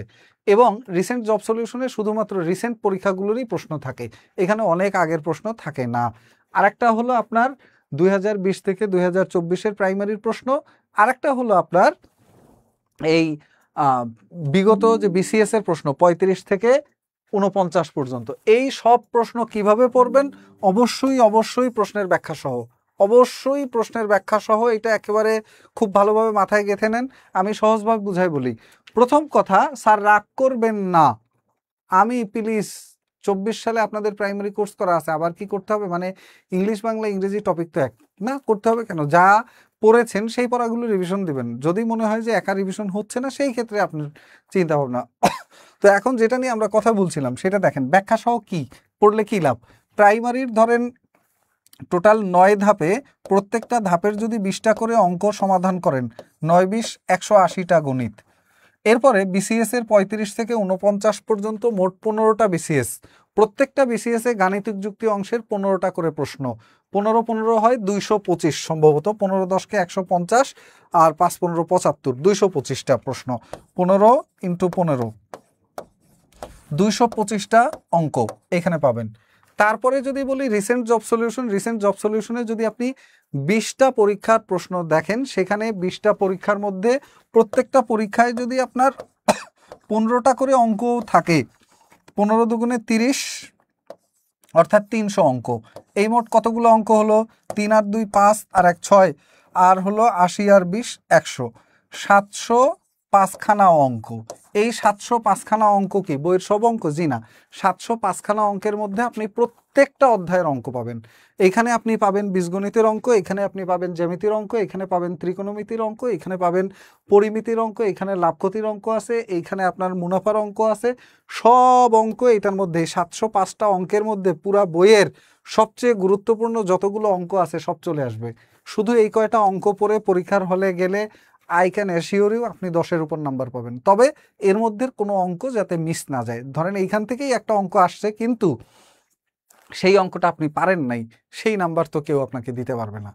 এবং ওই যে বিগত প্রশ্নগুলো পড়তে বললাম, এগুলো পড়ার পরে এখান থেকে যদি প্রশ্ন আসে আর সেই প্রশ্ন মিস করেন, অর্থাৎ প্রশ্ন হুবহু কমন আসবে না, প্রশ্ন ওইটার আশপাশ থেকে আসবে, ব্যাখ্যা থেকে আসবে।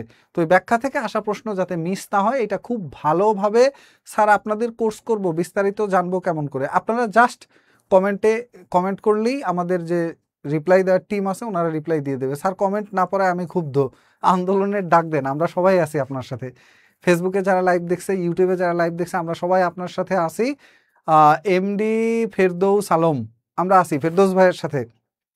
ফেরদৌস ভাইয়ের জয় হোক। ক্ষুব্ধ থাকলে একটা আন্দোলনের ডাক দেন, আমরা সবাই গিয়ে এক জায়গায় বসে যাই। তো নেক্সট আসেন, এই ব্যাখ্যা সহ প্রশ্নগুলো পড়লেই কি হবে, আপনি দেখবেন একটা ওয়েট ফিল করতেছেন, অনেক কিছু আপনি পড়ে ফেলছেন এরকম। শুধু এইটা না, যদি আপনি গণিতের 705টা প্রশ্ন পড়েন, পাশাপাশি ইংরেজি গ্রামারের উপরে 705টা রুলস আপনি পাবেন না। 705টা ইংরেজি প্রশ্নের মধ্যে অন্তত 300 ইংরেজি রুলস বা গ্রামার সংক্রান্ত প্রশ্ন পাবেন। অর্থাৎ 700 গণিত প্রশ্ন করা মানে কি 700 ইংরেজিরও প্রশ্ন পাচ্ছেন। এই 700 ইংরেজির প্রশ্নের মধ্যে 700 তো আর আপনার গ্রামার না, 700-র অর্ধেক থাকবে ভোকাবুলারি টাইপ, যেগুলো idiom phrase, synonym, antonym, appropriate preposition, এই টাইপের একটা অংশ। আরেকটা অংশ grammar type, voice change, narration, এই টাইপের প্রিপোজিশন। তো এই যে টাইপগুলো আছে গ্রামার টাইপ, এই টাইপের 300 প্রশ্ন পাইলে 300-র মধ্যে থেকে অন্তত 10টা প্রশ্ন হুবহু কমন পাবেন ইংরেজিতেও। মোটামুটি এই যা প্যাকেজ বললাম, এই প্যাকেজটা কেউ যদি ঠিকঠাক করে পরীক্ষার হলে যায়, পাস করতে না পারলেও পাস করার কাছাকাছি নাম্বার শুধু এইটার মধ্যে দিয়েই পাবে। এবং এইটা পড়ার পরে সে অবশ্যই একটা গাইডলাইন পাবে তার কি পড়া উচিত, কোন জিনিসগুলো স্কিপ করা উচিত। নেক্সট আসেন বিষয়ভিত্তিক গুরুত্বপূর্ণ টপিক। এটা নিয়ে আপনাদের প্রশ্ন থাকে, স্যার কোন টপিকটা কত বেশি গুরুত্বপূর্ণ, স্যার লাইভ বেশ 9 ক্লাস কবে থেকে? ও আচ্ছা, প্রথম ক্লাস কবে থেকে? প্রথম ক্লাস অলরেডি একটা আজকে শুরু হচ্ছে প্রাইমারি সহকারী শিক্ষক নিয়োগের, আর একটা ব্যাচ আগামী সপ্তাহ থেকে শুরু হবে। এবং এই ব্যাচটার কোর্স ফি আপনার খুব সম্ভবত 2575 বা 2565 টাকা, অর্থাৎ 5500 টাকা বা 5200 টাকা রেগুলার ফি। এখন বর্তমানে 55% ডিসকাউন্ট চলে। এই ডিসকাউন্টে হলো আপনার ওই যে উপরে ফোন নাম্বার উঠতেছে আমার এই লাইভের উপরেই, এই যে নিচে একটা ফোন নাম্বার আছে দেখেন, ওই ফোন নাম্বারটাতে যোগাযোগ করলে ওনারা আপনাদের বিস্তারিত বলবে, অথবা কমেন্ট করলে তারা আপনাকে বিস্তারিত কমেন্টের রিপ্লাই দিয়ে দিবে। নেক্সট আসেন গুরুত্বপূর্ণ টপিকগুলো কি, যেমন ধরেন বাংলা 25 মার্ক। বাংলা 25 মার্কের মধ্যে দুইটা পার্ট আমরা বলেছিলাম, একটা বাংলা সাহিত্য, একটা ইংরেজি সাহিত্য। এখন বাংলা সাহিত্যের কথা যদি বলি, বাংলা সাহিত্যের মধ্যে বাংলা সাহিত্যের প্রাচীন যুগ চর্যাপদ থেকে একটা প্রশ্ন আসতে পারে। এমডি মাসুদ রানা বলছেন স্যার ভাইবা সম্পর্কে কিছু বলেন।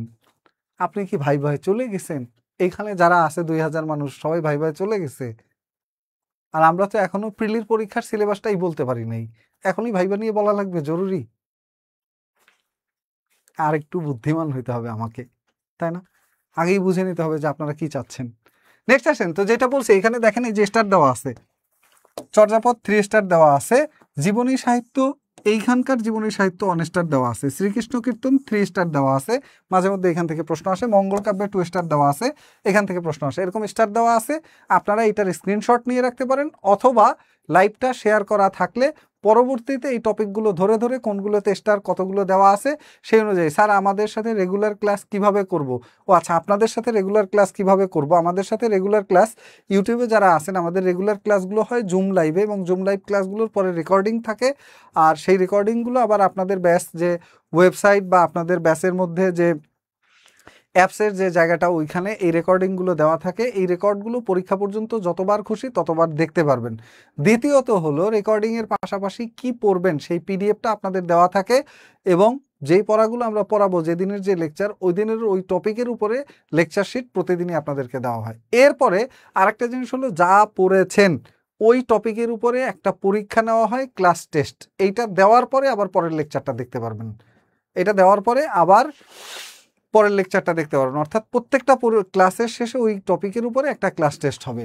তো এরকম এখানে রোমান্সধর্মী, অনুবাদ সাহিত্য, রসাঙ্গ রাজসভা এগুলো গুরুত্বপূর্ণ না, যেগুলো গুরুত্বপূর্ণ স্টার দেওয়া আছে, যেগুলো গুরুত্বপূর্ণ না স্টার দেওয়া নাই। আবার স্টারের মধ্যেও যেগুলো 5 স্টার, যেগুলো 3 স্টার, যেগুলো 2 স্টার, এগুলো নিয়ে আলাদা আলাদা করে বলা আছে।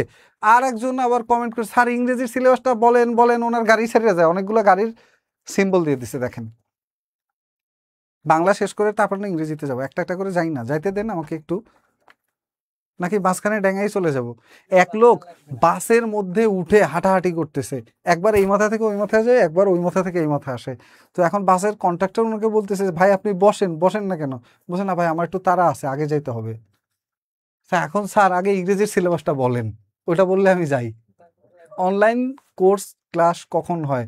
অনলাইনে ক্লাসগুলো হয় আমাদের বিকেল 3টা থেকে রাত 12টা পর্যন্ত, এর মধ্যে যে কোনো সময় আপনার ব্যাচের ক্লাস পড়তে পারে, বিকেল 3টা থেকে রাত 12টার মধ্যে।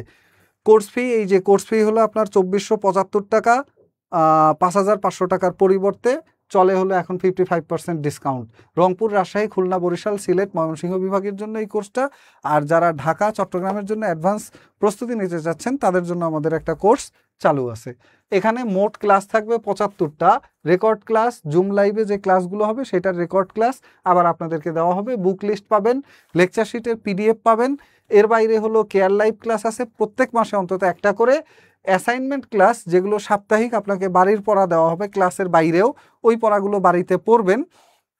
এর বাইরে হলো একটা অ্যালামনাই গ্রুপ আছে যেখানে আপনাদেরকে ইনক্লুড করে দেওয়া হবে। আর এই ব্যাচটার ওরিয়েন্টেশন ক্লাস হবে 14ই নভেম্বর। আপনারা এখন যেটা ব্যাচ ভর্তি হওয়ার সময় আসতেছে, আজকে কয় তারিখ? 7 তারিখ, আগামী সপ্তাহে, আজকে 7, পরবর্তী 7 দিন পরে যে 14 তারিখ আসতেছে ওই দিন হলো এই ব্যাচের ওরিয়েন্টেশন, যে ব্যাচটা আজকে থেকে ওপেন হবে, সম্পূর্ণ নতুন ব্যাচ। আর একটা ব্যাচের আজকে ক্লাস শুরু হয়ে গেছে, ওরিয়েন্টেশন হয়ে গেছে, তাদের ক্লাস শুরু। তো 24/7 আওয়ার্স সার্ভিস। হোয়াটসঅ্যাপে আপনি যদি ধরেন একটা অঙ্ক পারলেন না, ছবি তুলে পাঠিয়ে দিলেন হোয়াটসঅ্যাপে, এই অঙ্কগুলো সমাধান করে আবার আপনাকে ব্যাক দিবে তারা। এখন আসেন বাংলা 25। বাংলা 25-এর মধ্যে কি আছে? বাংলা 25-এর মধ্যে বর্ণ, ধ্বনি, দ্বিরুক্ত শব্দ, 3 স্টার, সন্ধি, 5 স্টার প্রশ্ন, মানে মাস্ট থাকবেই। 5 স্টার বাংলার যে বাক্য শুদ্ধি ও বানান, এখান থেকে প্রশ্ন থাকেই থাকে, প্রত্যেকবারই একটা করে আসছি 5 স্টার।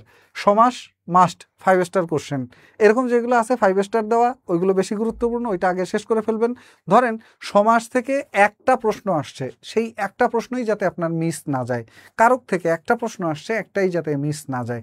বাগধারা থেকে মাস্ট প্রশ্ন থাকেই, দেখেন 5টা স্টার দেওয়া আছে। এরকম ক্লাসিফাই করা আছে বাংলার ক্ষেত্রে। ইংরেজির ক্ষেত্রেও বাংলা সাহিত্যের কোন কোন সাহিত্যিক আছে ওনাদেরটা ক্লাসিফাই করা আছে। যেমন আপনি দেখেন বিসিএসে রবীন্দ্রনাথ ঠাকুরকে নিয়ে প্রশ্ন হয় নাই লাস্ট বিসিএসে, আবার কাজী নজরুল ইসলামকে নিয়ে প্রশ্ন হয়েছে, আবার প্রশ্ন হয়েছে কাকে নিয়ে? ফররুখ আহমেদকে নিয়ে। অর্থাৎ যারা মুসলিম ঘরানার সাহিত্যিক ওনাদের দিকে একটু বেশি ফোকাস করছে বর্তমান সময়ে।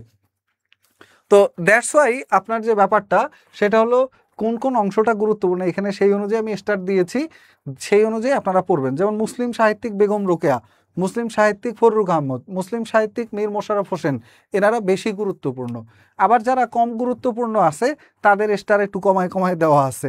এটা আপনারা দেখলেই বুঝবেন, হয় এটার স্ক্রিনশট নিয়ে নেন, অথবা এটা আপনারা পরবর্তীতে শেয়ার করা থাকলে দেখে নিতে পারবেন। শেয়ার করলে এগুলা আপনারা ওইখান থেকে লিখে লিখে নিলেন। এরপরে আছে গুরুত্বপূর্ণ ছদ্মনাম 3 স্টার, সাহিত্যিকদের উপাধি 3 স্টার। 5 স্টার একটা আছে, সেটা হলো ভাষা আন্দোলন ও মুক্তিযুদ্ধ বিষয়ক গ্রন্থ। অর্থাৎ ভাষা আন্দোলন, মুক্তিযুদ্ধ এগুলো রিলেটেড গ্রন্থ থেকে একটা বা দুইটা প্রশ্ন প্রত্যেকবারই এই নতুন কোর্সে কোন কোন স্যার ক্লাস নেবে কিভাবে জানবো। আচ্ছা আপনাদের আমি একটা কথা বলি, এই দিকে আমি যেতে চাচ্ছিলাম না এখনই, তারপরও বলে দেই। www.বিদ্যাবাড়ি.com এই ওয়েবসাইটে ঢুকবেন, বিদ্যাবাড়ি.com www.বিদ্যাবাড়ি.com এই ওয়েবসাইটের মধ্যে গেলে আপনি আমাদের সম্পর্কে একেবারে বিস্তারিত জানতে পারবেন। কয়টা ক্লাস আছে, কোন স্যার ক্লাস নেবে, কখন ক্লাস শুরু হবে, ওপেনিং ক্লাস কবে, সপ্তাহে কয়দিন ক্লাস হবে, কি রুটিন না রুটিন, সব বিস্তারিত আমাদের ওয়েবসাইটে গেলে জানতে পারবেন। এর বাইরে 09644333300 এই নাম্বারে যোগাযোগ করলে ওনারা আপনাদেরকে সবকিছু বিস্তারিত বলে দিবেন কিভাবে কি করতে হবে। 09644333300। তো আসেন যেখানে আমরা ছিলাম, এরপরে হলো ইংরেজি 25। ইংরেজি 25-এর জন্য যেটা আপনাকে করতে হবে সেটা হলো ইংরেজি 25-এ পার্টস অফ স্পিচ 5 স্টার দেয়া আছে, মানে পার্টস অফ স্পিচ থেকে প্রশ্ন একটা থাকবেই, মাস্ট। এখন পার্টস অফ স্পিচের সবচেয়ে গুরুত্বপূর্ণ অংশ কোনটা? ভার্ব, জেরান্ড, পার্টিসিপল, নাউন, নাউনের মধ্যে নাম্বার, জেন্ডার, এগুলো। তো এখন এটা 5 স্টার মানে কি কি পড়তে হবে সেইটা বইয়ের মধ্যে ঢুকলে আপনি দেখতে পারবেন। রাইট ফর্ম অফ ভার্ব এটা 3 স্টার দেওয়া আছে, আবার অ্যাপ্রোপ্রিয়েট প্রিপোজিশন এটা 3 স্টার আছে। আবার দেখেন এখানে নাম্বার, জেন্ডার এটা 3 স্টার আছে, কিন্তু ভয়েস চেঞ্জ 5 স্টার আছে, মানে ভয়েস চেঞ্জ থেকে একটা প্রশ্ন হুবহু কমন পড়বেই, হুবহু কমন পড়বেই। ওকে, তো এই টাইপের যেগুলো স্টার দেয়া আছে আপনারা এটা পরে একটু দেখে নেবেন ফুল সিলেবাসটা। এরপরে আছে সেন্টেন্স কারেকশন, এটা দিয়ে প্রশ্ন আসলেও পারে, নাও আসতে পারে। নিচের কোনটি সঠিক বাক্য বা নিচের কোনটি সঠিক বাক্য নয়, এভাবে নিচে 4টা ইংরেজি বাক্য দেওয়া থাকে, ওইটা কারেকশন করে নিতে হয়। এরপরে আছে ভোকাবুলারির মধ্যে স্পেলিং, ভোকাবুলারির মধ্যে সিনোনিম, অ্যান্টোনিম, ভোকাবুলারির মধ্যে ইডিয়ম ফ্রেজ, ভোকাবুলারির মধ্যে এর বাইরে আছে আপনার ওয়ান ওয়ার্ড সাবস্টিটিউশন, এইটা সাধারণত বিসিএস এ বেশি আসে, প্রাইমারিতে কম আসে। তো এইটা আপনি একটু গুরুত্ব দিয়ে দেখে নিতে পারেন ওয়ান ওয়ার্ড সাবস্টিটিউশন, তবে 2 স্টার দেওয়া আছে, অর্থাৎ আসতেও পারে নাও আসতে পারে। বাকি যেগুলো 5 স্টার 3 স্টার আছে এগুলো মিস করবেন না। আর এই স্টারগুলো আপনি ধরে ধরে পরে বুঝতে পারবেন, এখন না বুঝলেও স্ক্রিনশট নিতে পারেন, অথবা লাইভ শেয়ার করা থাকলে পরে রিল্যাক্সে বসে দেখে নিলেন। আর বাকি থাকলো লিটারেচার। লিটারেচারের মধ্যে ঠিক কোন কোন সাহিত্যিক সম্পর্কে পড়বেন সেটার যদি একটা আইডিয়া চান, আইডিয়ার মধ্যে হলো 1 নম্বরে উইলিয়াম শেক্সপিয়ার,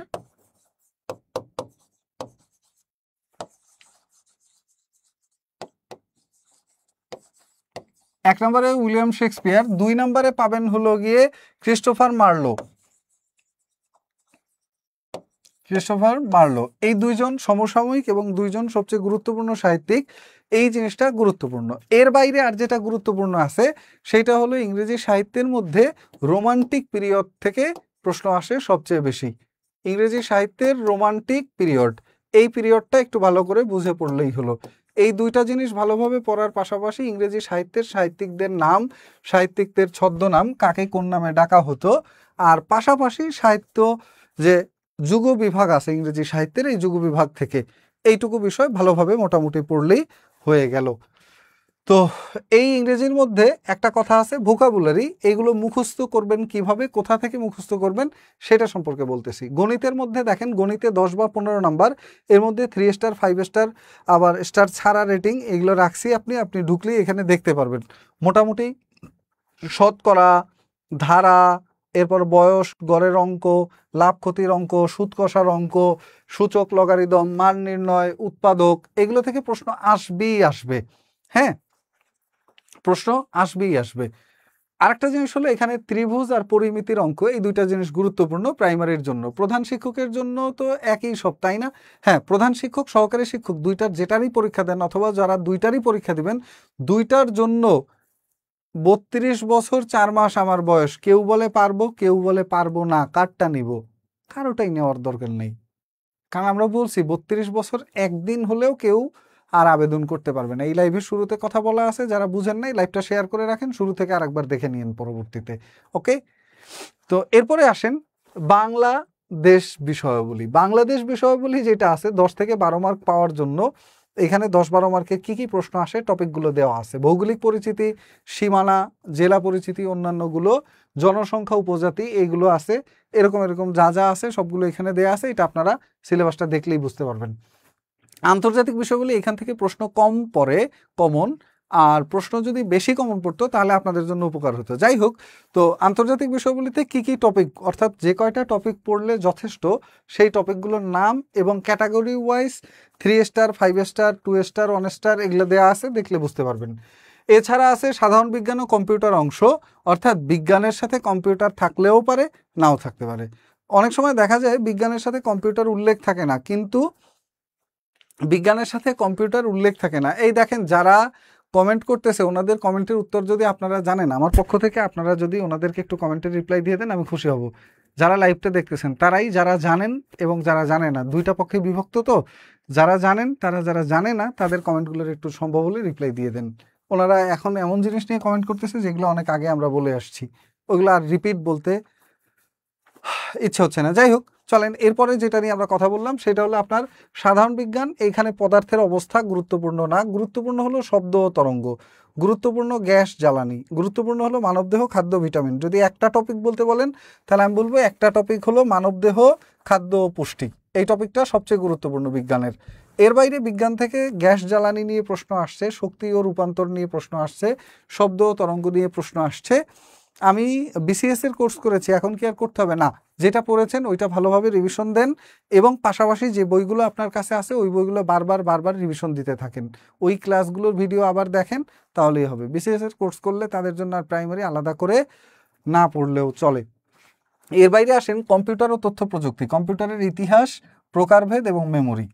মেমোরির মধ্যে আছে না র্যাম, র্যান্ডম অ্যাক্সেস মেমোরি, রম, রিড অনলি মেমোরি। আবার মেমোরির মধ্যে একটা আছে আপনার ক্যাশ মেমোরি। এছাড়া মেমোরির মধ্যে যে মেমোরির একক আছে মেগাবাইট, গিগাবাইট, টেরাবাইট, জেটাবাইট, এই যে বিষয়গুলো, এই বিষয়গুলো নিয়ে। এর বাইরে আছে ইন্টারনেট, সামাজিক যোগাযোগ মাধ্যম। সামাজিক যোগাযোগ মাধ্যম ফেসবুক কত সালে হয়েছে, টুইটার কত সালে হয়েছে, এইগুলোর আবিষ্কারককে, ইত্যাদি ইত্যাদি বিষয়। আর সাইবার ক্রাইম নিয়ে ফিশিং, হ্যাকিং, এই টাইপের যে বিষয়গুলো আছে, হ্যাকিং বলতে কি বোঝায় বা একজনের তথ্য চুরি করাকে কি বলে, এই টাইপের সহজ সহজ প্রশ্ন আসে। তো এখন কি কি বই আপনি পড়বেন সেটা নিয়ে যদি কথা বলি, 1 নাম্বার বই পড়তে পারেন বাংলার জন্য বাজারের যে বইগুলো আছে তার মধ্যে একটা বই আছে বাংলা অগ্রদূত বই, যথেষ্ট ভালো লিখছে। আর যারা এর চেয়ে সহজে পড়তে চান তারা পড়তে পারেন বাংলায় অগ্রদূত, যদি সহজ না লাগে তাহলে MP3 বই পড়তে পারেন। আর বাংলা ব্যাকরণের জন্য নবম দশম শ্রেণীর বাংলা ব্যাকরণ বইটা অবশ্যই একবার পড়বেন। নবম দশমের বাংলা ব্যাকরণ বইটা একবার পড়বেন। তো এর মধ্যে আবার ব্যাকরণ একটা আছে নতুন ব্যাকরণ, একটা আছে পুরাতন ব্যাকরণ। নতুন পুরাতন দুইটা মিলিয়ে পড়তে পারেন, আবার পুরাতনটা শুধু এককভাবেও পড়তে পারেন, যার যতটুকু সময় আছে। আর যদি কেউ কোনো কিছু না করতে চান, এতগুলো বই বাদ দিয়ে একটা বইও শেষ করতে চান, তাহলে আমি বলবো আমাদের লেকচার শিট এবং বিগত প্রশ্ন, আমাদের লেকচার শিট পড়বেন, ক্লাসগুলো করবেন, আর হলো বিগত বিসিএস, বিগত প্রাইমারির প্রশ্নগুলো পড়বেন, মোর দেন এনাফ। আর ওই বইগুলো পড়া লাগবে না। তারপর যদি বলি ইংলিশের ক্ষেত্রে কি বই পড়বেন, ইংলিশের ক্ষেত্রে একটা হলো classroom MCQ, classroom MCQ English, classroom MCQ English. এটা হলো MI প্রধান মুকুল স্যারের বই। স্যার এইটার মধ্যে সংক্ষেপে বিস্তারিত অনেক কিছু দিয়ে দিয়েছেন। এর বাইরে আরেকটা বই আছে মাস্টার জাহাঙ্গীর আলমের লোক, উনি ভালো লোক কিন্তু তারপরেও যেমনই হোক বই ভালো ওনারটা যথেষ্ট। বাট বই আকার আকৃতি কলেবরে অনেক বড়, অনেক কিছু পড়তে হয়, প্রচুর পরিমাণে এক্সাম্পল আছে।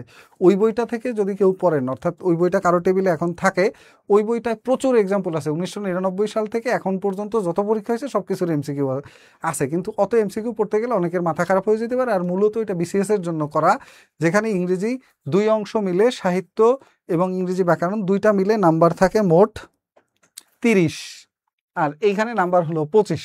তো 25-এর মধ্যে মূলত ইংরেজি গ্রামার ফোকাসড। তো যার কারণে মাস্টার চাইলে আপনি পড়তে পারেন, অথবা বাজারে আরেকটা বই আছে কম্পিটিটিভ ইংলিশ গ্রামার। ও আচ্ছা, ভালো কথা, একজন বলছেন যদি অভিযাত্রী বইটা পড়ি কেমন হবে। অভিযাত্রী ওনাদের বইও বেশ ভালো লেখা, বেশ ট্রিক্স আছে, ছবি টবি দেওয়া আছে, এটাও পড়তে পারেন, ব্যাপার না। বই যে কোনো একটা পড়লেই হয়, প্রত্যেকটা বই আসলে চাকরিকে সুন্দরভাবে গুছিয়ে দেয়া আছে। ক্লাসরুম MCQ ইংলিশ অথবা মাস্টার অথবা কম্পিটিটিভ ইংলিশ গ্রামার, এই তিনটার যে কোনো একটা আপনি দেখতে পারেন। তবে এই ক্লাসরুম MCQ ইংলিশ মূলত প্রাইমারি, নিবন্ধন, 11-20 গ্রেড যেই সব চাকরিতে অল্প পড়ে পাশ করা যায় এতটুকু। আসসালামু আলাইকুম ভাইয়া, আপনি কিসে জব করেন? গোবিন্দ দাস 971। আমি BCS শিক্ষা ক্যাডারে কর্মরত আছি সরকারি কলেজের লেকচারার হিসেবে। আর এর পূর্বে নির্বাচন কর্মকর্তা হিসেবে কর্মরত ছিলাম বিসিএস নন ক্যাডার থেকে, এবং তার পূর্বে আমি পল্লী সঞ্চয় ব্যাংকে কর্মরত ছিলাম, এবং তার পূর্বে আমি একটা কলেজে প্রভাষক হিসেবে বেসরকারি কলেজে নিবন্ধনের পরে কর্মরত ছিলাম, এবং সেটা বেশ আগে 12তম শিক্ষক নিবন্ধন পরীক্ষার আগে। আর আপাতত বিদ্যাবাড়িতে পড়াচ্ছি, এটাই করি। বিদ্যাবাড়িতে 3.5 বছর আপনাদের সাথে যুক্ত আছি, সাধারণ জ্ঞান অংশ আমি পড়াচ্ছি। তো যাই হোক, আসেন কথায় ফিরে আসি। যেটা বলছিলাম, ইংরেজির ক্ষেত্রেও এই সেম জিনিস। যদি আপনি এটাকে কম করতে চান তাহলে আপনি লেকচার শিটটা প্লাস বিগত প্রশ্নের মধ্যে যত ভোকাবুলারি আছে শুধু এইগুলো ভালো মতো পড়লেই ভোকাবুলারির যদি 7-8টা কোশ্চেন আসে তার মধ্যে 3-4টা ইজিলি পারবেন। আর যদি এর থেকে একটু বেশি পড়তে চান তাহলে যে কোনো একটা বইয়ের মধ্যে থেকে সিলেক্ট করে ভোকাবুলারি অংশের এমসিকিউগুলো সলভ করবেন। সলভ করা শেষ হলে সাথে মধ্যের টপিকে গিয়ে দেখবেন যে আর কি কি বাকি আছে যেগুলো আপনি পারেন না, ওইগুলো পড়বেন। এখন একটা কথা বলি যে আপনার এই যে এত এত ভোকাবুলারি মুখস্থ রাখার উপায় কি, কিভাবে এগুলো এত সহজে মুখস্থ করতে পারবেন? ভোকাবুলারি মুখস্থ করার একমাত্র সহজ উপায় কি? ভোকাবুলারি মুখস্থ করার সহজ উপায় হলো প্রতিদিন ধরেন 10টা করে ভোকাবুলারি আপনারা এই লাইভটা শেয়ার করে রাখতে পারেন, কারণ এই লাইভটার মধ্যে প্রাইমারির একেবারে সার্কুলার থেকে শুরু করে যোগদান পর্যন্ত যা যা লাগবে A to Z সব কিছু দেওয়া আছে, সাথে টপিক ভিত্তিক সাজেশনও পাবেন, এবং আবেদন সংক্রান্ত আপনাদের যত প্রশ্ন আছে এটার উত্তরও দেওয়া আছে। আর আবেদনের ক্ষেত্রে কোন বিষয়গুলো সতর্ক থাকবেন, কি করবেন না করবেন, যারা পরে জয়েন করছেন তাদের জন্য বলতেছি যে এটা সব কিছু এই লাইভের মধ্যে আছে, এবং লাইভে আপনাদের জন্য একটা পূর্ণাঙ্গ সাজেশনও সব কয়টা সাবজেক্টের দেয়া আছে। লাইভটা শেয়ার করা থাকলে আপনিও পরে দেখতে পারবেন, এবং আপনার প্রোফাইল থেকে অন্যরাও দেখে নিতে পারবে। মনে চাইলে আপনারা লাইভটা শেয়ার করতে পারেন, অথবা আপনার পরিচিত কারো এই লাইভটা দেখা প্রয়োজন আছে এরকম মনে হলে তাদেরকে মেনশন করে রাখতে পারেন। এরকম ফ্ল্যাশ কার্ড বানাবেন কাগজে। এই কাগজটার এক পাশে 10টা শব্দ লিখলেন, এক পাশে 10টা শব্দ লিখলেন, 20টা লিখে আপনি যেই টেবিলে পড়েন টেবিলের সামনে টানায় রাখতে পারেন। আপনি যদি গৃহিণী হন, যেখানে বসে রান্না করেন সেই কিচেনের পাশে টানায় রাখতে পারেন। আপনি যদি চাকরিজীবী হন, এই কাগজটা পকেটে করে নিয়ে চলে যেতে পারেন। প্রতিদিন 20টা বা 30টা করে যদি ভোকাবুলারি এরকম করে পড়তে পারেন, 20টাই করে ধরেন, 30 দিনে 30-20 600, 60 দিনে 60-20 1200 ভোকাবুলারি। 1200 ভোকাবুলারি মুখস্থ পারলে সেই ইংরেজি বইয়ের অর্ধেক পারে। বুঝতে পারছেন? তো এমসিকিউ ইংলিশ গ্রামার বইটার মধ্যে আপনি জাস্ট এরকম পকেটে করে ওইখান থেকে নোট করে নিয়ে যাবেন, এবং ওইটা গিয়ে পড়লেন অফিসে বসে, রান্নাঘরের পাশে টানায় রাখতে পারলেন। তাহলে ওই টাইমে অন্য কাজের ফাঁকে ফাঁকে ভোকাবুলারিগুলো মুখস্থ হয়ে গেল। স্যার ইংলিশের জন্য জর্জ MP3 কেমন? ভালো, কিন্তু খুব বেশি কোয়ালিটি সম্পন্ন মনে হয় না এই MP3-র ক্ষেত্রে। আপনি কি 44তম BCS এ সুপারিশ পেলেন কোথায়? জি না, আমার আর বয়স নাই, আমি একেবারেই শেষ দিকে এই চাকরি বাকরির দিকে এসেছি। আগে আমি আমার চাকরিতে সন্তুষ্ট ছিলাম আর কি, কলেজের প্রভাষক হিসেবে। পরে মনে হলো একটু BCS দিয়ে দেখা দরকার, সেই হিসেবে এদিকে আসলাম, শেষ দিকে এসেছিলাম। তো এর বাইরে আর যেটা আছে, বাংলাদেশ, আন্তর্জাতিক, বিজ্ঞান, এই 3টার ক্ষেত্রেই MP3 পড়তে পারেন। MP3 বাংলাদেশ, MP3 আন্তর্জাতিক বিষয়াবলী এবং MP3 বিজ্ঞান, এই 3টা বই MP3 থেকে পড়তে পারেন। সবচেয়ে সহজ কথায় সবচেয়ে বেশি লেখা আছে। বাজারে একটা বই আছে বেসিক ভিউ নামে, ওই বইটা অনেক বড়, কিন্তু পড়তে পারলে ভালো হয়। ওইটা মূলত BCS-কে টার্গেট করে লেখা, পড়াশোনা অনেক বেশি, তবে ওইটা পড়লে আর কিছু বাদ যাবে না, এরকম দুনিয়াদারির সব আছে। তবে এর বাইরে আপনি বেসিক ভিউটা পড়তে পারলে খুবই ভালো, আর না পড়তে পারলে MP3 সংক্ষেপে বিস্তারিত আছে, এই একটা পড়লে একটার মধ্যে সব শেষ। আর যদি ওভারঅল সবগুলো বইয়ের একটা কমপ্লিট প্যাকেজ চান, যে একটা বই পড়লে এরকম আলাদা আলাদা খুচরা বই অনেকগুলো কেনা লাগবে না, তাহলে আমি বলবো যে প্রাইমারি ডাইজেস্ট প্লাস বইটা আছে আমাদের, বা বাজারে এই ডাইজেস্ট টাইপের আরও অনেক বই আছে। তো আমাদের ডাইজেস্ট প্লাস বইটা অবশ্যই একবার দেখে নিতে পারেন। আমাদের ওয়েবসাইটে গেলেও ডাইজেস্ট প্লাস বইটা পাবেন।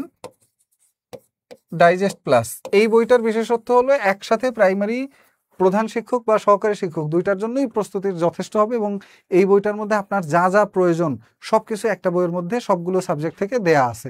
বইটা সম্পর্কে একটু পড়ে দেখতে চাইলে বা জানতে চাইলে BOI বই BARI বইবাড়ি.com, এইটার মধ্যে যদি আপনি ঢোকেন বইবাড়ি.com-এ এই বইগুলো পেয়ে যাবেন। এছাড়া অন্যান্য যে বইগুলোর কথা বললাম সব বই এখানে আছে। যারা দেশের যে কোনো প্রান্ত থেকে জাস্ট ফোনের মাধ্যমে অর্ডার করে বাসায় বসে বইটা হাতে পেতে চাচ্ছেন, যে কোনো বই, শুধু এই বইগুলো না, এর বাইরেও চাকরির যে কোনো বই অথবা গল্প উপন্যাসের বই, সাহিত্যের বই, যদি বই আমাদের স্টকে নাও থাকে আপনি অর্ডার করলে একদিনের মধ্যে বই এনে আপনাকে 2 বা 3 দিনের মধ্যে আপনার বাসায় বই পৌঁছে দেওয়া হবে। আর আরেকটা জিনিস, বইয়ের পাশাপাশি অবশ্যই দুইটা মানচিত্র আপনার পড়ার টেবিলে থাকা চাই। এই দুইটা মানচিত্র, একটা হলো বাংলাদেশ বিষয়াবলীর মানচিত্র, আর একটা হলো আন্তর্জাতিক বিষয়াবলীর মানচিত্র। এই মানচিত্রগুলো আপনার পড়ার টেবিলে পড়ার পাশে টানায় রাখবেন অবশ্যই। আর এগুলো তো দোকান থেকে কিনলেন, যেটা দোকানে কিনতে পাওয়া যায় না কিন্তু আপনি লিখে রাখবেন, সেটা হলো গণিতের সূত্র। গণিতের সূত্রগুলো যতগুলো সূত্র আছে, বীজগণিত, পাটিগণিত, ত্রিকোণমিতি, জ্যামিতির সূত্রগুলো, এই সূত্রগুলো আপনার পড়ার টেবিলের পাশে বড় করে টানায় রাখলেন। অনেকেই কমেন্ট করতেছেন, স্যার প্রফেসরের হবে না, এসিউরেন্সের হবে না, ওরাকলের বই থাকলে হবে না। এসিউরেন্স, ওরাকল অথবা আপনার প্রফেসরস অথবা গুরুগৃহ প্রকাশনী ছিল। আমরা যখন ছোট ছিলাম, আমার যখন একেবারে অল্প বয়স, তখন দেখতাম আমার মামা ওই বই পড়ে, গুরুগৃহ প্রকাশনী। যদি ওরকম বইও কারো কাছে থাকে এতেও চলবে। বই, কোনো বই অচল না, সব বই আসলে চাকরির সিলেবাসটাকে করেই বানানো। তবে কিছু বইয়ের মধ্যে লেখাটা সহজ, কিছু বইয়ের মধ্যে লেখা কঠিন। মিহিরস জিকে বইটা কেমন হবে? অবশ্যই ভালো হবে, যথেষ্ট ভালো বই। এবং উনি নিজে বিসিএস ক্যাডার, উনিও অনেক করে আর কি গবেষণা করেই বইটই লেখেন, যথেষ্ট ভালো মানুষ এবং পরিশ্রমী মানুষ। সবচেয়ে বড় কথা, আলালস জিকে আছে একটা, ওনার বইটাও সংক্ষেপে বিস্তারিত, অল্পের মধ্যে অনেক বেশি কিছু দেওয়া আছে আলালস জিকে এই বইয়ের মধ্যে।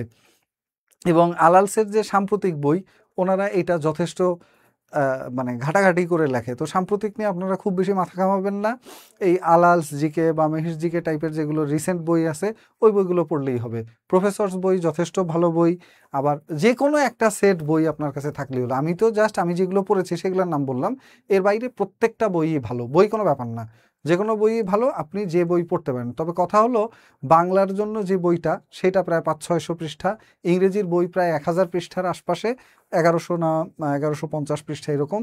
তো এদিকে যদি বাংলায় হয় 600, ইংরেজিতে হয় 1100, 11 আর 6 1700, বাংলাদেশ বিষয়াবলী 600, 17 আর 6 2300, আন্তর্জাতিক বিষয়াবলী 500, 23 আর 5 2800 পৃষ্ঠা, বিজ্ঞানের আছে প্রায় 400 পৃষ্ঠা, 28 আর 4 3200 পৃষ্ঠা। তো এই 3200-র পাশাপাশি বিগত প্রশ্ন যদি পড়েন 200-300 পৃষ্ঠা, 3500 পৃষ্ঠা। এখন 3500 পৃষ্ঠার বই পড়বেন, নাকি ডাইজেস্ট ক্লাস পড়ে সংক্ষেপে একটা বই এবং সাথে বিগত প্রশ্নের একটা বই আর ক্লাসগুলো করবেন, এটা দিয়ে কাভার করবেন, এটা আপনার ইচ্ছা। একটা হলো আপনার ডাইজেস্ট দিয়ে চালাই নেবেন, নাকি সব বইগুলো 3-3500 পৃষ্ঠা পড়বেন, এইটা আপনার সিলেকশন, আপনার ডিসিশন যে আপনি কোন জায়গা থেকে পড়বেন। যেটা বলছিলাম, গণিতের সূত্রগুলো অবশ্যই আপনার পড়ার টেবিলে টানানো থাকবে, প্রতিদিন 1-2 বার করে পড়বেন, কিন্তু সেটা অঙ্ক করার সময় আলাদা করে মুখস্থ করার প্রয়োজন নেই। আমি মিহিরস জিকে পড়ি, যথেষ্ট, প্রত্যেকটা বই ভালো বই। আমি বললাম না, যে কোনো বই কেউ লেখে, সে তো আর আকাশ থেকে কিছু লেখে না, ওই আশপাশের বইগুলোর একটা নির্যাস থাকে, সব বইয়ের মধ্যে হয়। পুরাতন বই হবে, সম্ভব হলে পুরো এক সেট নতুন বইয়ের যোগান দিবেন, কারণ পুরাতন বইয়ে নতুন অনেক প্রশ্ন ইনক্লুড করা থাকে না। আর যদি একেবারে অসম্ভব হয়, সেক্ষেত্রে বাংলা, ইংরেজি, গণিত প্রশ্ন যা আছে, যে বই আছে ওই বইই পড়তে পারেন। তবে সাধারণ জ্ঞান ভুলেও বিগত বই পড়ার দরকার নেই, কারণ সাধারণ জ্ঞানের যে বিগত বই আছে, এই বিগত বইগুলোতে হয় কি, অনেক তথ্য আপডেট হয় যেগুলো ওই বইতে থাকে না। আপনি বেখেয়ালে 2টা তথ্য পড়লেন, 2টা প্রশ্নের উত্তর ভুল করলে অনেক সময় চাকরি হাতছাড়া হয়ে যেতে পারে। বুঝতে পারছেন? তো 3500 পৃষ্ঠার বই পড়বেন, নাকি এর থেকে কমে কাভার করবেন ডাইজেস্ট প্লাস টাইপের বই এবং সাথে ক্লাস ও বিগত প্রশ্ন, অথবা আমাদের এই লেকচার শিটগুলো আর সাথে বিগত প্রশ্ন এবং ক্লাসগুলো, তাহলে যথেষ্ট হয়ে যাবে। এখন যেভাবে আপনি প্যাকেজ করেন, গাজী মিজানুর রহমানের বইটা কেমন হবে? হ্যাঁ, গাজী মিজানুর রহমান স্যার, ওনার বইও যথেষ্ট ভালো। ওনার বইও যদি কারো কাছে থাকে, ওইটা থেকেও পড়তে পারেন। ওনার বইও প্রাইমারির অনুযায়ী সিলেবাসটা সাজানো আছে। আমি বললাম, বাজারে যারা কোচিং করাচ্ছে, যারা বই লিখছে, প্রত্যেকেই চেষ্টা করে সে যাতে ইউনিক থাকে, প্রত্যেকেই চেষ্টা করে তার অবস্থানটা যাতে ভালো থাকে, সে যাতে মার্কেটে যাদেরকে সে সেবা দিচ্ছে তারা চাকরিটা পায়। তাহলেই তো সে বলতে পারবে যে আমার বই পড়ে অমুক অমুক চাকরি পেয়েছে, আমার এখানে কোচিং করে অমুক চাকরি পেয়েছে। কেউই চেষ্টা করে না খারাপ করতে, কারণ খারাপ করলে দিন শেষে তো তারই লস। তো বই যে কোনো একটা থেকে আপনি পড়তে পারেন, তবে লেকচার শিট বা ডাইজেস্ট প্লাস এগুলো আপনি এগিয়ে রাখতে পারেন অন্যগুলোর থেকে, কারণ পৃষ্ঠা সংখ্যার একটা বিষয় আছে। এখন বিষয়ভিত্তিক প্রস্তুতি কিভাবে শুরু করবেন? আমি আগেই বললাম, অবশ্যই প্রথমে বিগত প্রশ্ন পড়ে নেবেন। বিগত প্রশ্ন পড়া শেষ হলে তারপর শুরু হলো আপনার বিষয়ভিত্তিক প্রশ্ন। বিষয়ভিত্তিক প্রস্তুতির জন্য 1 নম্বর কথা হলো বিষয়ভিত্তিক বই। যদি আমাদের এখানে কোর্স করেনও তারপরেও বিষয়ভিত্তিক বই থাকলে খুবই ভালো, কারণ ওইটার পাশাপাশি বই থেকে একটু মিলিয়ে আপনি রিভিশন দিতে পারবেন। বিষয়ভিত্তিক বইয়ের পাশাপাশি সেটা হলো আপনার কাছে লেকচার শিটগুলো যদি থাকে, এই লেকচার শিটগুলোর মধ্যে একেবারে বাছাই করা জিস্ট তথ্য সাথে এমসিকিউ আছে প্রচুর পরিমাণে, যেটা আপনার প্র্যাকটিস করার জন্য সহজ হবে। আর এর বাইরে একটা জিনিস, যে আপনার বিষয়ভিত্তিক বই এবং লেকচার শিটের বাইরে বিষয়ভিত্তিক পরীক্ষা দেওয়ার ব্যবস্থা থাকতে হবে।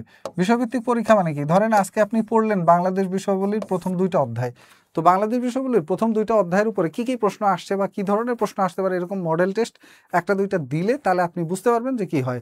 স্যার আমি বিদ্যাবাড়ির প্রাইমারি প্রধান শিক্ষক, সাকসেস লাইভ ব্যাচের শিক্ষার্থী, স্যার আমার কি আলাদা করে প্রাইমারি সহকারী শিক্ষকের জন্য? জি না, আর আলাদা করে প্রাইমারি সহকারী শিক্ষকে ভর্তি হতে হবে না। যারা একটা করছেন তাদের আর ভর্তি হওয়া লাগবে না, ওই ক্লাসগুলোর রেকর্ডিং দেখেন এবং সাথে আপনাদের ডাইজেস্ট ক্লাস বই কি বগুড়া লাইব্রেরিতে পাওয়া যাবে, দেশের সব লাইব্রেরিতেই পাঠানো আছে। এর বাইরেও যদি আপনারা অনলাইনে অর্ডার করতে চান তাহলে আমাদের বইবাড়ি.com-এ অর্ডার করলে 1 দিন বা 2 দিনের মধ্যে বই আপনার বাড়িতে পৌঁছে যাবে। কুরিয়ার চার্জ সহ বইয়ের দাম দিলে বই আপনার বাড়িতে পৌঁছে যাবে, সেক্ষেত্রে আপনার লাইব্রেরিতে খোঁজাখুঁজির প্রয়োজন নেই। আর একটা জিনিস, সেটা হলো এখন আপনার প্রথম বিষয়টা কি হবে। চাকরির প্রস্তুতি তো মোটামুটি বললাম। চাকরিটা যদি আসলেই কনফার্ম আপনি পেতে চান, 2-3টা কথা মাথায় রাখতে হবে। 1 নম্বরে গণিত চর্চা কোনোভাবেই বন্ধ করা যাবে না, এবং প্রতিদিন কমপক্ষে 2 ঘন্টা গণিত। যারা গণিত এবং ইংরেজিতে দুর্বল আছেন তাদের জন্য তো আরও মাস্ট। প্রতিদিন 2 ঘন্টা গণিত না করলে কি হবে, সূত্র ভুলে যাবেন, অথবা অঙ্ক মিলানোর যে মেথডগুলো মাথা থেকে বের হয়ে যাবে। বলে না, গাইতে গাইতে গায়েন, practice makes a man perfect. আমরা বলি আমি স্যার গণিতে দুর্বল, কিন্তু গণিতে দুর্বল কেন? কারণ আমি গণিত করি না। গণিত করি না কেন? কারণ আমি গণিত পারি না। তো যার কারণে আপনার কাজটা হবে যে অবশ্যই আর একটা বইয়ের নাম ভুলে গেছি, সেটা হলো রিসেন্ট জব সলিউশন। প্রথমে যেটা বলছিলাম, পসিবল হলে জব সলিউশন বই পড়তে পারেন, কিন্তু এটা অনেক বড়। এখন যেটা হলো, প্রতিদিন 2 ঘন্টা গণিত চর্চা করবেন। সেটা কিভাবে? বিগত প্রশ্ন থেকে চর্চা করলে খুবই ভালো হয়। কারণ আমরা সাধারণত গণিতটা শুরু করি কিভাবে? 9-10-এর বই, 6-7-এর বই, 8-9-এর বই। এই বই শুরু করলে দেখা যায় প্রথম অধ্যায় করতে করতে 7 দিন 10 দিন লেগে যায়, মনে হয় আমাকে দিয়ে পসিবল না, এরপর আমরা বন্ধ করে দেই। এইটা করা যাবে না। করবেন কি, প্রথমে বিগত প্রশ্ন 10 দিন বা 15 দিন চর্চা করবেন। চর্চা করলে দেখবেন যে একটা ফ্লুয়েন্সি চলে আসছে, বা সবগুলো অধ্যায় আপনার কাছে মোটামুটি ইজি লাগতেছে। অধ্যায়গুলো যখন ইজি লাগা শুরু হবে তখন আপনি সামনের দিকে এগিয়ে যাবেন। তো প্রথমে বিগত প্রশ্ন দিয়ে চর্চা করবেন, ইংরেজি এবং গণিত দুইটাই। আরেকটা হলো ইংরেজি ভোকাবুলারি প্রতিদিন অন্তত 10 থেকে 20টা মুখস্থ করবেন। প্রতিদিন 10টা করে হলে আগামী 3 মাসে 3-30-90 দিনে 900 ভোকাবুলারি মুখস্থ হয়ে যাবে। প্রতিদিন 20টা করে হলে 1800 ভোকাবুলারি মুখস্থ হবে। 1800 ভোকাবুলারি মুখস্থ হলে আপনার বইয়ের প্রায় অর্ধেক মুখস্থ হয়ে যাবে ভোকাবুলারি। আর এর পাশে গ্রামার যখন পড়বেন, অবশ্যই গ্রামারের নিয়মগুলো উদাহরণ সহ চর্চা করা। অর্থাৎ একটা টপিক পড়লেন, ওই টপিকের উপরে যত বেশি এক্সাম্পল বা উদাহরণ এক্সারসাইজ আপনি প্র্যাকটিস করতে পারেন, তত বেশি কাজ সহজ হবে। ফেনমস বইটা কেমন হবে? এই একটু পরপর খালি বইয়ের কথা বলেন। ফেনমসে তো টপিক ভিত্তিক সাজানো আছে, ওইটা আরও ভালো হবে। সব বইই ভালো, আমি বললাম বাজারের। গণিত তো কমাই দিয়েছে, তাহলে এত সময় দিতে হবে কেন? আমি তো বললামই 2 ঘন্টা করে চর্চা করলে কি হবে, আপনার পরীক্ষাটা হলো 90 মিনিট, এমসিকিউ হলো 90টা, অর্থাৎ প্রত্যেকটা প্রশ্নে সময় থাকবে 1 মিনিট। এখন কিছু গণিত আছে যেটা 1 মিনিটে হয় না, 2 মিনিট 3 মিনিট, এমনকি একটা গণিতের পিছনে 5 মিনিটও লাগে। 5টা গণিত যদি আপনার 5 মিনিট করে খেয়ে দেয়, 5-5 25 মিনিট এখানে শেষ 90 মিনিটের। অর্থাৎ 1.5 ঘন্টার পরীক্ষায় প্রায় আধা ঘন্টা এখানে শেষ হয়ে যাবে। এইটা যাতে না হয় সেই জন্য আপনি গণিত করবেন। আপনি যদি গণিত পারেনও তারপর আপনি গণিত করবেন। একজন বলছে যে গণিতের তো নাম্বার কমাই দিছে, তাহলে এত গণিত করা লাগবে কেন, গণিতে এত সময় কেন রাখবো? এই জন্য রাখবেন যে গণিতের যদি আপনি 15টা অঙ্ক থাকে, 15তে 15 পান, তাহলে ওই জায়গাটা আপনার বেনিফিট, আপনি আগায় থাকলেন। ইংরেজির গ্রামারের মধ্যে যদি কমন পড়ে এবং যা নাম্বার আসে সবই পান, তাহলে আপনি আগায় থাকলেন। আর এর বাইরে যেটা হলো, আপনি যাতে সময় বাঁচাইতে পারেন এই জন্য গণিত আর ইংরেজি গ্রামারগুলো ভালোভাবে করবেন। এখন যেই প্রস্তুতি আপনি নিচ্ছেন সেটা মডেল টেস্ট দিতে হবে কিনা আপনি অবশ্যই বুঝতে হবে। কারণ আপনি প্রস্তুতি নিচ্ছেন কিন্তু আপনি জানেনই না কি পারেন বা না পারেন, খালি মনে মনে পড়তেছেন। আমরা যেভাবে হয়, অর্থাৎ উপর থেকে কেউ যদি বলে ভাই আপনার মাথার উপর তাল পড়লো, আমরা কি করব? উপরে তাকাই দৌড় দিয়ে সরে যাব যে কোন দিকে যাওয়া দরকার। সেটা না করে আমরা যেটা করি, তাল পড়লে এতে কি তাল থামবে? তাল তো আর থামবে না, পিঠের উপরেই পড়বে। তা আপনার সরে যাওয়ার যে ব্যাপারটা সেটা বুঝতে হলে দেখে সরে যেতে হবে, যে হ্যাঁ এই দিক থেকে আসতেছে, আমাকে এই দিকে যাইতে হবে। ঠিক তেমনই আপনি যে প্রস্তুতি নিচ্ছেন সেখানে কোথায় ঘাটতি থাকছে, কি হচ্ছে না হচ্ছে, এটা বুঝতে হলে আপনার মডেল টেস্ট দিতে হবে। এখন মডেল টেস্ট কয় ধরনের হয়? মডেল টেস্ট হয় দেখেন, এক নম্বরে হলো টপিক ভিত্তিক। টপিক ভিত্তিক মানে কি, ধরেন আজকে পড়লেন বাংলাদেশের মুক্তিযুদ্ধ, ওই মুক্তিযুদ্ধের উপরেই একটা পরীক্ষা দিয়ে ফেললেন। 2 নম্বরে হলো বিষয় ভিত্তিক, অর্থাৎ বাংলা পুরো সিলেবাসটা শেষ করলেন, শেষ করার পরে বাংলার সাহিত্য অংশ শেষ হয়েছে, এখন পুরো বাংলা সাহিত্যের উপর একটা পরীক্ষা দিয়ে ফেললেন। অথবা বাংলা সাহিত্য ব্যাকরণ দুইটা পড়া শেষ, এর উপর ফুল একটা বাংলা ব্যাকরণ এবং সাহিত্যের জন্য একটা পরীক্ষা দিয়ে ফেললেন। 3 নম্বর হলো পূর্ণাঙ্গ মডেল টেস্ট। 3 নম্বর হলো পূর্ণাঙ্গ মডেল টেস্ট। পূর্ণাঙ্গ মডেল টেস্ট হলো বাংলা, ইংরেজি, গণিত, সাধারণ জ্ঞান 4টা সাবজেক্টই পড়া শেষ, এবং 4টা সাবজেক্টের উপরে গণিত শর্টকাট করবো না ডিটেলসে করবো? শর্টকাট করবেন, যেহেতু আপনাদের কোনো লিখিত পরীক্ষার কোনো প্যারা নাই, সো যত বেশি শর্টকাটে চেষ্টা করতে পারেন, এবং বারবার প্র্যাকটিস করলেই দেখবেন যে হুবহু কমন পড়বে প্রশ্ন। তো এই 3 ভাবে আপনি পরীক্ষাটা দিবেন। তো আমাদের এইখানে ব্যবস্থা আছে, আপনার ক্লাস টেস্টের ব্যবস্থা আছে, আমাদের এইখানে রিভিউ টেস্টের ব্যবস্থা আছে, আমাদের এইখানে টেস্টের ব্যবস্থা আছে final model test. Final model টেস্টগুলো 90 মার্কের হবে। রিভিউ টেস্টগুলো 4টা সাবজেক্টের যতটুকু অংশ প্রত্যেক মাসে শেষ হয় ওইটার উপর পরীক্ষা হবে। এছাড়া থাকবে হলো আপনার ক্লাস টেস্ট, প্রতিদিনের ক্লাসের শেষে ওই ক্লাসের উপরে পরীক্ষা, ক্লাস টেস্ট। আর এর বাইরে থাকবে একটা পরীক্ষা, সেটা হলো আপনার অ্যাসাইনমেন্ট টেস্ট। বাড়িতে সপ্তাহব্যাপী যে পড়া দেওয়া হবে, পুরা সপ্তাহে যা যা পড়লেন সেটার উপরে ফুল একটা প্রশ্ন করে আপনার পরীক্ষা নেওয়া হবে। তো নিজে নিজে এই প্রশ্ন করে পরীক্ষা দেওয়া তো টাফ। এই পরীক্ষাগুলো মডেল টেস্ট বইতে আসলে ওই অর্থে খুব বেশি সাজানো থাকে না, সহজ সহজ প্রশ্ন উঠায় কপি পেস্ট করে দেয়। এই এতগুলো টাইপের মডেল টেস্ট আপনি বাসায় বসে একা দেওয়া পসিবল না। যদি পসিবল হয় গ্রুপ করে পড়তে পারেন, কেউ আপনাকে অঙ্কগুলো বুঝাই দিতে পারে, জটিল জায়গাগুলো, ইংরেজির গ্রামারের যে জায়গাগুলোতে ঝামেলা আছে ওইগুলো বুঝতে পারেন। তো এগুলো বুঝে যদি নিজে বাসায় পড়তে পারেন, তাহলে আপনার কোনো ধরনের এই যে কোচিং টোচিং করার প্রয়োজন নেই। আমি আবারও বলি, অনেকেই বলবেন যে স্যার আপনি তো কোচিংয়ের লোক। হ্যাঁ, কোচিংয়ের লোক মানে আমি কোচিংয়েরই বিজ্ঞাপন দিচ্ছি, এবং আমার কাজই হলো এই কোচিং করানো বা কোচিংয়ের বিজ্ঞাপন দেয়া। এটা যেরকম সত্য, সেরকম সত্য হলো যার আশপাশে বুদ্ধি দেওয়ার মতো, যেই অঙ্কগুলোতে আপনি দুর্বল, যেই ইংরেজিটা আপনি বোঝেন না, এগুলো করাই দেওয়ার মতো লোক আছে। যেমন ধরেন যারা হলে থাকে, ভার্সিটিগুলোতে হয় কি যে আপনার ডানে বায়ে সামনের রুমে পেছনের রুমে অনেক বড় ভাই, সিনিয়র জুনিয়র অনেকে থাকে, যারা এক এক সাবজেক্টে স্ট্রং, যারা অলরেডি 2টা 3টা 5টা করে চাকরি পেয়েছে কিন্তু এখনো হলে থাকে, ওনাদের কাছ থেকে গাইডলাইন পাওয়ার সুযোগ থাকে। কিন্তু যেই লোকটা কুড়িগ্রামে থাকে, যেই লোকটা কক্সবাজার থাকে, যেই লোকটা টেকনাফ থাকে, যেই লোকটা ধরেন একেবারেই সিলেটের শেষ মাথায় থাকে, ওনার ওইখানে না কোচিং আছে, না বড় ভাই আছে, না ছোট ভাই আছে, না ভার্সিটির ওইটা হল রুম। এই ধরনের যারা আছেন, যদি কারো গাইডলাইনের কোনো সুযোগ নাকে, শুধু তাদের জন্য কোচিংটা গুরুত্বপূর্ণ, কারণ সে টোটালি কিছু জানে না, শুরু থেকে তাকে প্রস্তুতিটা শুরু করতে হয়। তবে যারা জানেন, আমি বলবো তাদের জন্য কোচিংয়ের থেকে বারবার পরীক্ষা দেওয়া এবং যেই পড়াগুলো পড়েছেন ওই পড়াগুলো বারবার রিভিশন দেওয়া গুরুত্বপূর্ণ। আর এরপরেও যদি মনে হয় যে না, কোচিংয়ের সাথে লেগে থাকলে একটা জিনিস আমার মেনটেন হবে, সেটা হলো রেগুলারিটি, অর্থাৎ একদিন পড়া শুরু করলেন, এরপরে আবার পড়া ছেড়ে দিলেন, এরকম যদি হয়, এই রেগুলারিটি মেনটেন করার জন্য বেস্ট অপশন যে কোচিংয়ে আপনার ক্লাস থাকলে অন্তত ক্লাসের পড়াগুলো তো ক্লাসে হয়ে যাবে। ক্লাসের পড়ার পাশাপাশি ক্লাসের পড়াগুলোর উপরে যেই লেকচার শিটটা দেবে ওইটা একবার তো রিডিং পড়া অন্তত হবে। ওটার উপর প্রতিদিন পড়ে মডেল টেস্ট দেন আর না পড়ে দেন, পড়ে না পড়ে যেভাবেই দেন, মডেল টেস্টগুলো তো দেওয়া হবে। ওই মডেল টেস্টগুলোর প্রশ্ন সমাধান করলে 100টা মডেল টেস্টে প্রতিদিন যদি 20 মার্কেরও পরীক্ষা দেন, 100 × 20 মানে 2000 প্রশ্ন, 2000 প্রশ্ন প্রতিদিনেরটা প্রতিদিন যদি উত্তর জানেন, ওইগুলোর ব্যাখ্যা পড়েন, ওইটুকু আগায় যাবেন। এইটা হলো কোচিং এর জাস্ট মূল বিষয়গুলো।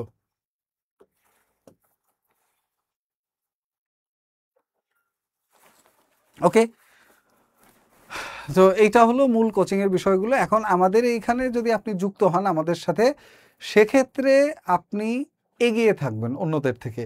অন্যদের থেকে এগিয়ে থাকবেন কোন কোন বিষয়? অন্যদের থেকে এগিয়ে থাকবেন যে আপনি পড়ার রেগুলারিটিটা মেনটেন করতে পারবেন, যা পড়েছেন তার উপর পরীক্ষা দেওয়াটা সহজ হবে, যা পড়েছেন সেগুলো যাচাই বাছাই করে বারবার রিভিশন লাগলে সেটা দেওয়া সহজ হবে, জটিল টপিকগুলো স্যারদের কাছ থেকে বোঝা সহজ হবে, এবং যেই টপিকগুলো আপনি বোঝেন না ওই টপিকের উপরে কি কি করলে বোঝাটা সহজ, সেই জিনিসগুলো আপনি দেখতে পারবেন। এইটা হলো মোটামুটি বিষয়। তো নেক্সট আসেন, এরপরে যেটা আপনি একটা রুটিন বানায় নিতে পারেন যাদের ক্ষেত্রে একেবারে সাধারণ, অর্থাৎ পুরা বেকার, ফুল টাইমটাই আছে।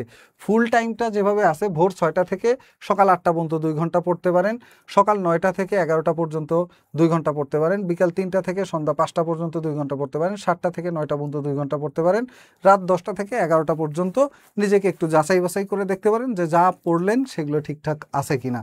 তো এইখানে আবার ক্যাটাগরি করা আছে যে সন্ধ্যার দিকে মুখস্থ বিষয়গুলো পড়তে পারেন, সকালের দিকে কঠিন বিষয় গণিত অথবা ইংরেজি এই টাইপ টপিকগুলো পড়তে পারেন, এরপর দুপুরের দিকে সকাল থেকে দুপুর এই টাইমে যে জিনিসগুলো আছে সেগুলো লিখে বুঝে পড়ার বিষয় যা আছে ওইগুলো দুপুরবেলা পড়তে পারেন।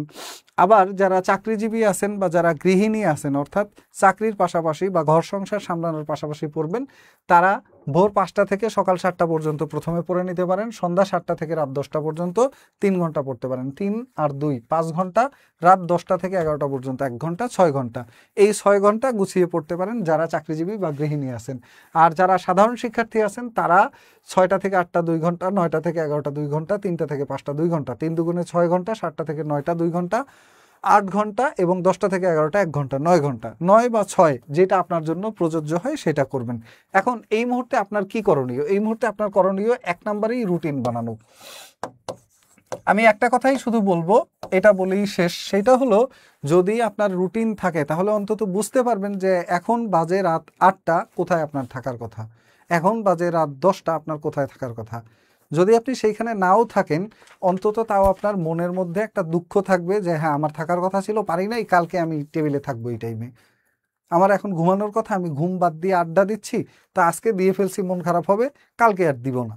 কিন্তু যার রুটিন নাই সে তো জানবেই না পরীক্ষার সম্ভাব্য ডেট কবে হতে পারে। মশিউর 1000 কমেন্ট করছে একলাই, সম্ভাব্য ডেট কবে হতে পারে আমি একটু আগেই বলছি, ছিলেন না লাইভে শুরুতে, এই জন্যই বলছি যারা শুরুতে ছিলেন না লাইভ শেয়ার করে রাখতে পারেন, পরে এগুলো দেখে নিন বিস্তারিত, কারণ অনেকগুলো লাইভ হয়তো এগুলো নিচে পড়ে যাবে। অনেক গুরুত্বপূর্ণ তথ্য দিয়েছি যারা শেষে জয়েন করছেন। প্রাইমারি শিক্ষক নিয়োগ পরীক্ষার প্রস্তুতি এবং সার্কুলার থেকে শুরু করে একেবারে শেষ পর্যন্ত A to Z, বিদ্যাবাড়ি থেকে স্যার আপনি অন্য কোথাও যাবেন না, আপনি অনেক অনেক ভালো মনের মানুষ, আপনি খুব সুন্দর সত্য কথা তুলে ধরেন। সত্য কথা বলতে কি, আসলে তো আপনাদের মতোই আমিও একজন। আমরা তো সবাই মধ্যবিত্ত ফ্যামিলি থেকে, আমরা অনেক কষ্টে পয়সা জোগাড় করি। তো এই কষ্টের পয়সাগুলো যাতে ঠিকঠাকভাবে ইউজ হয় সেইটা সুনিশ্চিত করাই আসলে আমাদের মতো ফ্যামিলির লোকজনের চিন্তা থাকে সবসময়, যে টাকাটা দিব আসলে এতগুলো টাকা অনলাইনে, তাও তো বাতাসের উপর বলতে গেলে। আমরা আমাদের প্রতিষ্ঠান আপনি দেখতেছেন না, কে আছে না আছে কোনো কিছুই দেখতেছেন না, সব কিছুর বাইরে এসে আপনি আমাকে এতগুলো টাকা দিচ্ছেন বিশ্বাসের উপর ভিত্তি করে। আবার এই টাকাটা তো এমন না যে আপনি ফালানো টাকা বাতাসে উড়াইতেছেন, কিছু টাকা আমারেও দিলেন। এটা তো কষ্টের টাকা, আপনার হোক, আপনার বাবার হোক, আপনার ফ্যামিলির হোক। তো যাই হোক, মূল বিষয়টা হলো আপনারা সাহস করে আসতেছেন, আমরা সাহস করে আপনাদের সার্ভিস দেওয়ার চেষ্টা করতেছি। তবে এখানে শেষ কথা হলো একটাই, আমাদের এইখানে যারা ভর্তি হবেন তাদের সবার চাকরি হবে ব্যাপারটা এমন না। আমাদের এইখানে যারা ভর্তি হবে তারা সব পারবে ব্যাপারটা এমনও না। কিন্তু যারা ভর্তি হবে সবগুলো ক্লাস করবে, সবগুলো ক্লাসের পড়া ক্লাসেই শেষ করবে, প্রতিদিনের পরীক্ষা প্রতিদিন দিবেন এবং শেষ পর্যন্ত আমাদের সাথে লেগে থাকবেন, তাহলে অবশ্যই অবশ্যই আপনি চাকরি না পেলেও অন্তত আপনার আফসোস থাকবে না, চাকরি না পেলেও অন্তত ভাইবা দিতে পারবেন। এটা আমি গ্যারান্টি দিতে পারি এবং দায়িত্ব নিয়ে বলতে পারি যে বিদ্যাবাড়ির সাথে যুক্ত থাকলে আপনার খুব বেশি অমঙ্গল হওয়ার কথা না। আর এই 2400-2500 টাকা, এটা খুব বড় অ্যামাউন্টের টাকা যে তাও না, আবার একেবারে ছোট টাকাও না। তবে সাহস করে তো এইটুকু আপনাকে আগায় আসতেই হবে। রুটিন একটা আপনার অবশ্যই আজকেই বানাইতে হবে। ভাঙেন, যে স্যার রুটিন তো অনেকবার বানাইছি, অনেকবার ভাঙছি, হ্যাঁ বানান, ভাঙেন, বানান, ভাঙেন, বানান, ভাঙেন, যতবার খুশি ভাঙেন। রুটিন না থাকলে ভাঙবেন কি? আমি একটা গল্প বলছিলাম আপনাদেরকে যে লালমনি এক্সপ্রেস যেটা লালমনিরহাটে যায়, আমি ওখানে যাওয়ার পরে রাত 11টার ট্রেনের কথা জিজ্ঞেস করতে গেছি যে রাত 11টার লালমনি এক্সপ্রেস কয়টায় আসবে, তখন বাজে রাত 1:30। তো রেলওয়ে কর্তৃপক্ষ বলছে যে আসবে কিছুক্ষণের মধ্যেই। তো 11টার ট্রেন 1:30টার সময় বলছে আরো কিছুক্ষণের মধ্যে আসবে। তো বললাম যে 11টার ট্রেন এখনো আসে নাই, তাহলে রুটিন বানাইছেন কেন আপনারা? বলছে রুটিন না থাকলে আপনি আসতেন কয়টায়।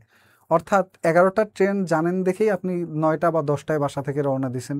যদি না জানতেন এইটার নাম হইতো রাতের ট্রেন, তাহলে আপনি সন্ধ্যায় আসতেন নাকি 10টায় আসতেন নাকি 12টায় আসতেন নাকি ভোর রাতে আসতেন নাকি সকালের আগে আগে আসতেন? সো আপনার যদি রুটিন না থাকে আপনি জানবেন কেমনে কোন সময় আপনি পড়বেন? এই জন্য আপনার রুটিন থাকা প্রয়োজন। রুটিন ভাঙেন, আবার পরের দিন বানাবেন।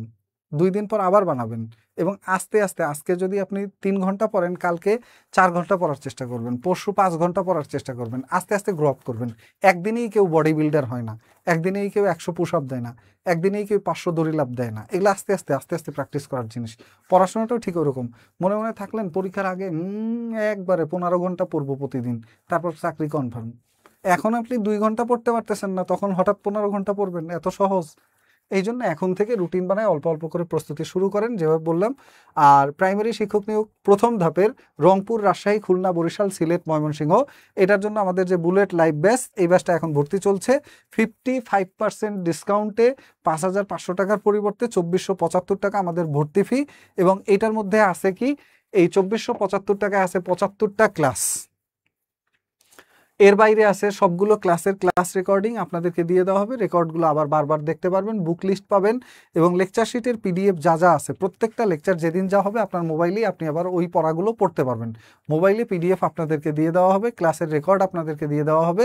সাথে প্রত্যেক মাসে কেয়ার লাইভ ক্লাস হবে, অর্থাৎ কী সমস্যা, সুবিধা অসুবিধা এগুলো নিয়ে লাইভ আপনারা পাবেন। এছাড়া অ্যাসাইনমেন্ট ক্লাস আছে এবং সাপ্তাহিক হোম অ্যাসাইনমেন্ট আছে 16টা। অ্যাসাইনমেন্ট ক্লাস মানে অ্যাসাইনমেন্ট আপনাকে বুঝিয়ে দেওয়া হবে যে আজকে বাংলা থেকে এই অংশ, ইংরেজি থেকে এই অংশ, গণিতের এইটা পড়বেন। পুরো সপ্তাহের পড়া একবারে দেওয়া হবে এবং সপ্তাহের শেষে সপ্তাহের সাপ্তাহিক হোম অ্যাসাইনমেন্ট হবে। এরকম 16 সপ্তাহে 16টা হোম অ্যাসাইনমেন্ট পরীক্ষা দিতে পারবেন।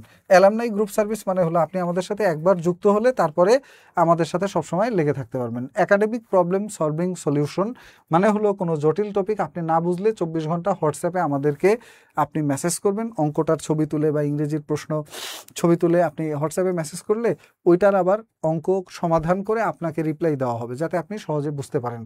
আর এটার ওরিয়েন্টেশন ক্লাস শুরু হচ্ছে 14ই নভেম্বর 2025।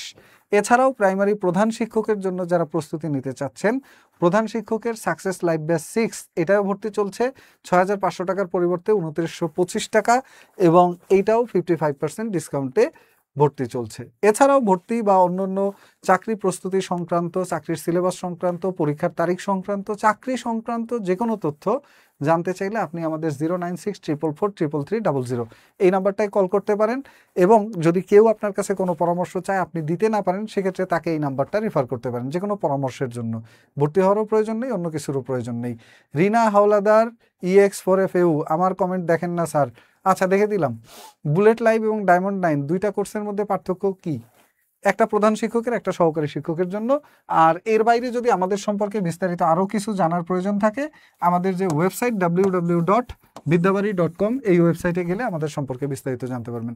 আমাদের ইউটিউব চ্যানেল বিদ্যাবাড়ি লিখে সার্চ দিলেই চলে আসবে। আর এর বাইরে আপনাদের জন্য অনেক অনেক ধন্যবাদ এবং আপনাদের প্রত্যেকের জন্য শুভকামনা রইল। সবাই ভালোভাবে সুন্দরভাবে আলোচনা করেন এবং আজকেরটা আসলেই কি প্রাইমারি শিক্ষক নিয়োগ পরীক্ষার উপরে A to Z ছিল কি না, নাকি কোনো অংশ বাদ পড়লো, সেটা একটু কমেন্ট করেন শুনি। বিদ্যাবাড়িতে ভর্তি হওয়ার জন্য অনুপ্রেরণা সাজ্জাদ স্যার ও জাহিদ স্যার অ্যাডভান্স এক ব্যাচে আসি। 49তম BCS-এ ভর্তি ছিলাম, দুঃখের বিষয় আমার আবেদনটি। যারা কমেন্ট করবেন করেন। স্যার টিকবো নাকি জানি না, কিন্তু এত সার্কুলার কোর্স আর পড়ার ঠেলায় ঈদ লাগতেছে, নয়নের জলে তুমি। এই নাম পরিবর্তন করেন, এগুলো কেমন নাম রাখছেন? নিজের নাম রাখেন, আইডেন্টিটি ঠিক রাখেন। ভালো মন্দ পরিস্থিতি তো মানুষেরই থাকে, খারাপ পরিস্থিতি থেকে নিজেকে হারাই ফেলবেন নাকি? নিজের একটা আইডেন্টিটি ঠিক রাখেন। স্যার প্লিজ রিপ্লাই করবেন, উপজেলা ছাড়া কি জেলাতে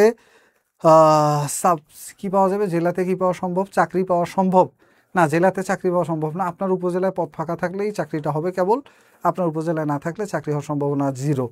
তবে যদি বিশেষ বিবেচনায় কর্তৃপক্ষ নেয় সেক্ষেত্রে আলাদা কথা, কারণ প্রাইমারির চাকরিটাই হলো উপজেলা ভিত্তিক চাকরি। প্রাইমারিতে যেই উপজেলায় সেই উপজেলার লোকে নিয়োগ দেওয়া হয়, অন্য উপজেলা থেকে লোক এনে নিয়োগ দেওয়া হয় না।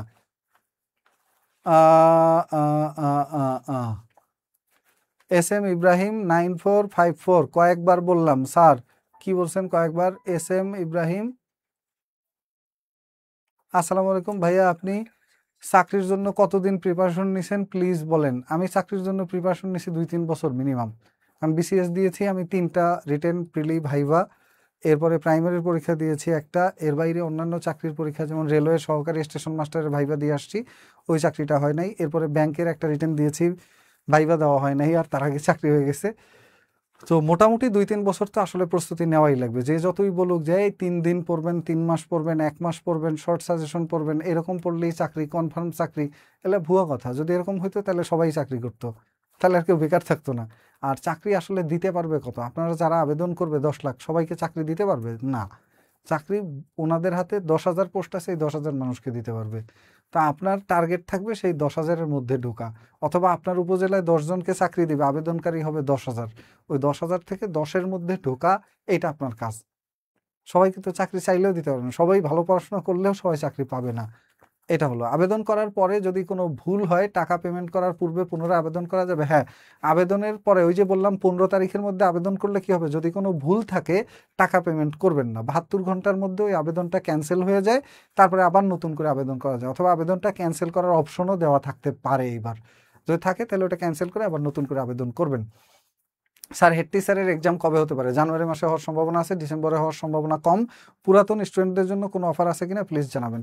আচ্ছা, এই বিষয়ে যে কোনো তথ্যের জন্য আপনারা কমেন্ট করে রাখেন।